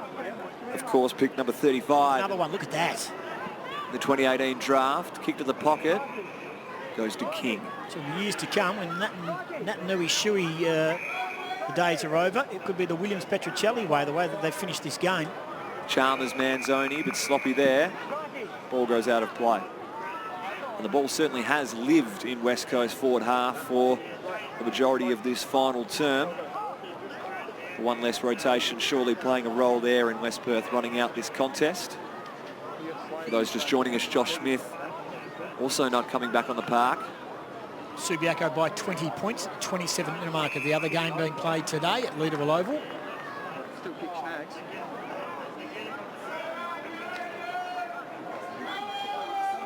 See a free kick given there. Bailey Williams going for a set shot on goal. Was it a high tackle? Yeah, not too sure. I missed that. As we see Lynch there is holding the ball. Yeah. Tried to fend him off. Nothing doing. Vice-like grip in the tackle there. Bailey Williams. As I said, pick 35 in the 2018 draft from the Dandenong Stingrays. Third in West Coast goal-kicking tally for 2019. Only adds to it on this occasion. And the lead ballooning out to 51 points. And the AFL game being played. Brisbane by 44 points, but they've allowed Port Adelaide to get some score now, 12-12 to 6-4, and because of that, the live ladder was still condensed, still 1.5% Brisbane over the West Coast Eagles, so the Eagles have slipped to 4th on the ladder behind Geelong, Collingwood and Brisbane at the moment. Port Adelaide at home getting pantsed by the Brisbane Lions. They were heavily favoured for that game. They absolutely were. I couldn't quite understand. It was $1.50, $2.50 from glance. I thought, oh, surely that's not right. Gamble responsibly. Not too much longer to go in this 4th term, but there have been a number of goals kicked to the left of screen only. Could go up to the 30-minute mark this term. Bailey Williams putting on an absolute clinic here in the CBD. Good bounce. Can't get a finger on this one, but Matt Allen's there to mop it up. Give it. Gray feeds it back to the big ruckman. Sends it to full forward. McInnes, front position. Can't take it cleanly. Ainsworth, a truck of time here for West Coast. Handball puts Ashman under the pump. Oh, good little fake from Joel Ashman. Goes back on the left foot. What a composed finish there from Joel Ashman. They're pretty happy with him too. Well done, Joel Ashman. Former Subiaco player, back playing amateurs. There's not much of him. He's absolutely pumped, absolutely pumped. One of the many top-up players, or the top-up players, and broke the tackle, showed the footy once, twice, 3 times the lady, sold the dummy, and then kicked it through for a goal. And this has been an avalanche of goals. And again, we have to reiterate, this has been a massive turnaround and blowout, 57 points, when at one stage, I think it was 11 points in the second half. So, yeah, everything to smile about, Jolie. Well done, mate. And West Coast, this is a massive percentage booster for the West Coast Eagles, and this hurts West Perth's percentage, no doubt about that. Do West Coast climb up the ladder from 7th after this victory, Tim? They'll go above Peel, the West Coast Eagles, so they'll certainly benefit from it. Gee, 4 wins in a row. And I tell you what, Claremont are on the charge. 8 points the margin in that game all of a sudden. They've kicked 4 goals in the last couple of minutes, and they've got it within 8 points at the 29-minute mark. Subi may still hang on. I tell you what, Claremont are coming. Brayshaw out of the middle. Gee, the centre clearance tally for this quarter so heavily one-sided in favour of West Coast. Brooksby feeds Ashman. Handball makes it difficult for Allen. Petrocelli, good defence, gets in the way. Little check side grubber, but Hamilton's there to mop up. Takes the tackler on. Did well in the end. Good composed clearing kick. Rotham from the side. Good fist. Fortuitously to Curnow. Little give. Chaz Flint couldn't take the mark, but he's been dealt with by Keitel after the play. And he'll line up for his 2nd of the term and 2nd in his career. 6 goals, 3 to 1 goal in this last quarter. Yeah, it was off the ball after he had got rid of it, Curnow, so that's why it was relayed down the ground. Do you like his blue boots? They're doing a bit. Special West Coast Eagles configuration. Doing plenty. He's going to have to strike this from well outside 50. Doesn't have the distance. Ball over the back. Has he paid the mark there? He has. On the 2nd grab, Jake Waterman. A chance to cap off his day with 5 goals. That's mark 14 for Jake Waterman. And he's pretty happy with himself too. I think this is bread and butter for big Jakey Waterman. We practiced this kick many times, training here at Mineral Resources Park, of course. I think you can put it in the books.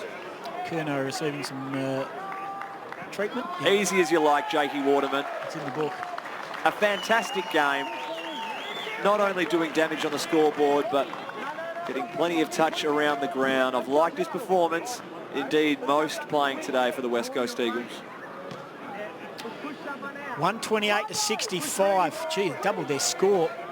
In fact, they've doubled their score in the last quarter, to be brutally honest. It's a 7-goal turn for the West Coast Eagles. Still my man, Nick Reid, yet to get on the scorecard. Yeah, he's been disappointing. There's articles on him. There's talk about him. 8 points Subiaco hung on to beat Claremont. 10-11-71 to 9-9-63. So Subiaco maintained the rage. But be impressive here. West Coast finishing this game. Just nothing happening for West Perth. Well, the Falcons desperate to hear that final siren sound. West Coast having too much fun out here to let them off the hook. Again, can it be another clearance? It is. This time, give it to Gray. Kick forward, Brooksby with the flight. What mitts in front of Pegarara. Strikes from outside 50, Jakey Waterman, too big and strong at the top of the square. They just can't compete with him in the air. I tell you what, when that ball came in, he actually licked his lips. Licked his lips and rubbed his hands when the ball was coming in. Now, you probably won't say, well done, Brooksby, what a mark. But when the ball, at this stage, you have a look, Waterman's actually, just before that, spat in his hands and licked his lips and touched his hands to get ready for the mark. Brilliant football. He's having a day out. What's that? Six goals. 6 goals, and I reckon that's close to 14 or 15 marks. He has been the standout player here today, and he will certainly be putting his name up along with Petruccelli.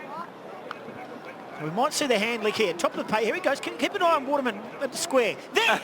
There! He actually puts his hands to his lips and licks them. That is brilliant stuff, Jake Waterman. Well spotted there, Tim. Thank you very much. Just giving West Perth defenders absolute nightmares at this point in time, Jake Waterman. Can't find a match-up for him. Yeah, tough day for the defence. Look, hard to be a West Perth defender when ball's coming in so quickly, so deep. Well, he was out of position there. He was behind and worked him. Size.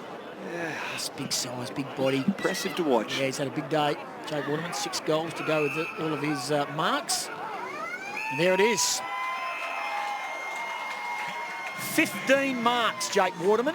15 marks, 6 goals, and the West Coast Eagles, 2014, 134. They steamrolled West Perth in that last quarter, 10-5, 65. It was a dominant performance. The goal kickers for West Coast, Waterman kicked 6 goals, 3. Petruccelli 5, McInnes 3. Singles to Bailey Williams, Ashman, Allen, Brander, Brooksbury, Flint. Overall, stat getters for the West Coast Eagles. There were plenty of them. Smith 28, unfortunately a hamstring late in the game. He's walking off the ground as we speak.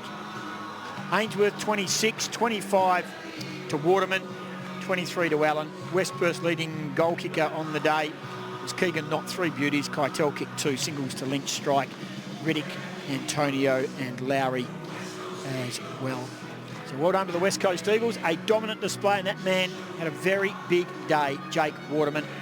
Looking forward to hearing him talk. I think we'll be interviewing him for our Waffle Show during the week, starring Jared Gardner, and wouldn't mind getting Jake Waterman's perspective of how the forwards were able to just work so effectively together. Great cohesion, a dominant performance to withstand the charge that West Perth threw at them during the second and third term. They held tough.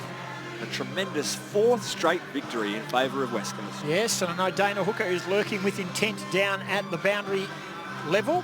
So she's just working her way very calmly over towards, I think Jake Waterman would be the centre of her attention. I hope it is. Getting hugs and kisses from everyone who's walking around. So Dana can extract him from that group. Right there, Dana. It'd be handy to get him. Just call him over. Give him a bell. Francis Watson is over there as well. Will Schofield also did some good things. Just wasn't required enough, really, Will Schofield. No, but what he did do was handy. It was just going to go down there to Jake Waterman.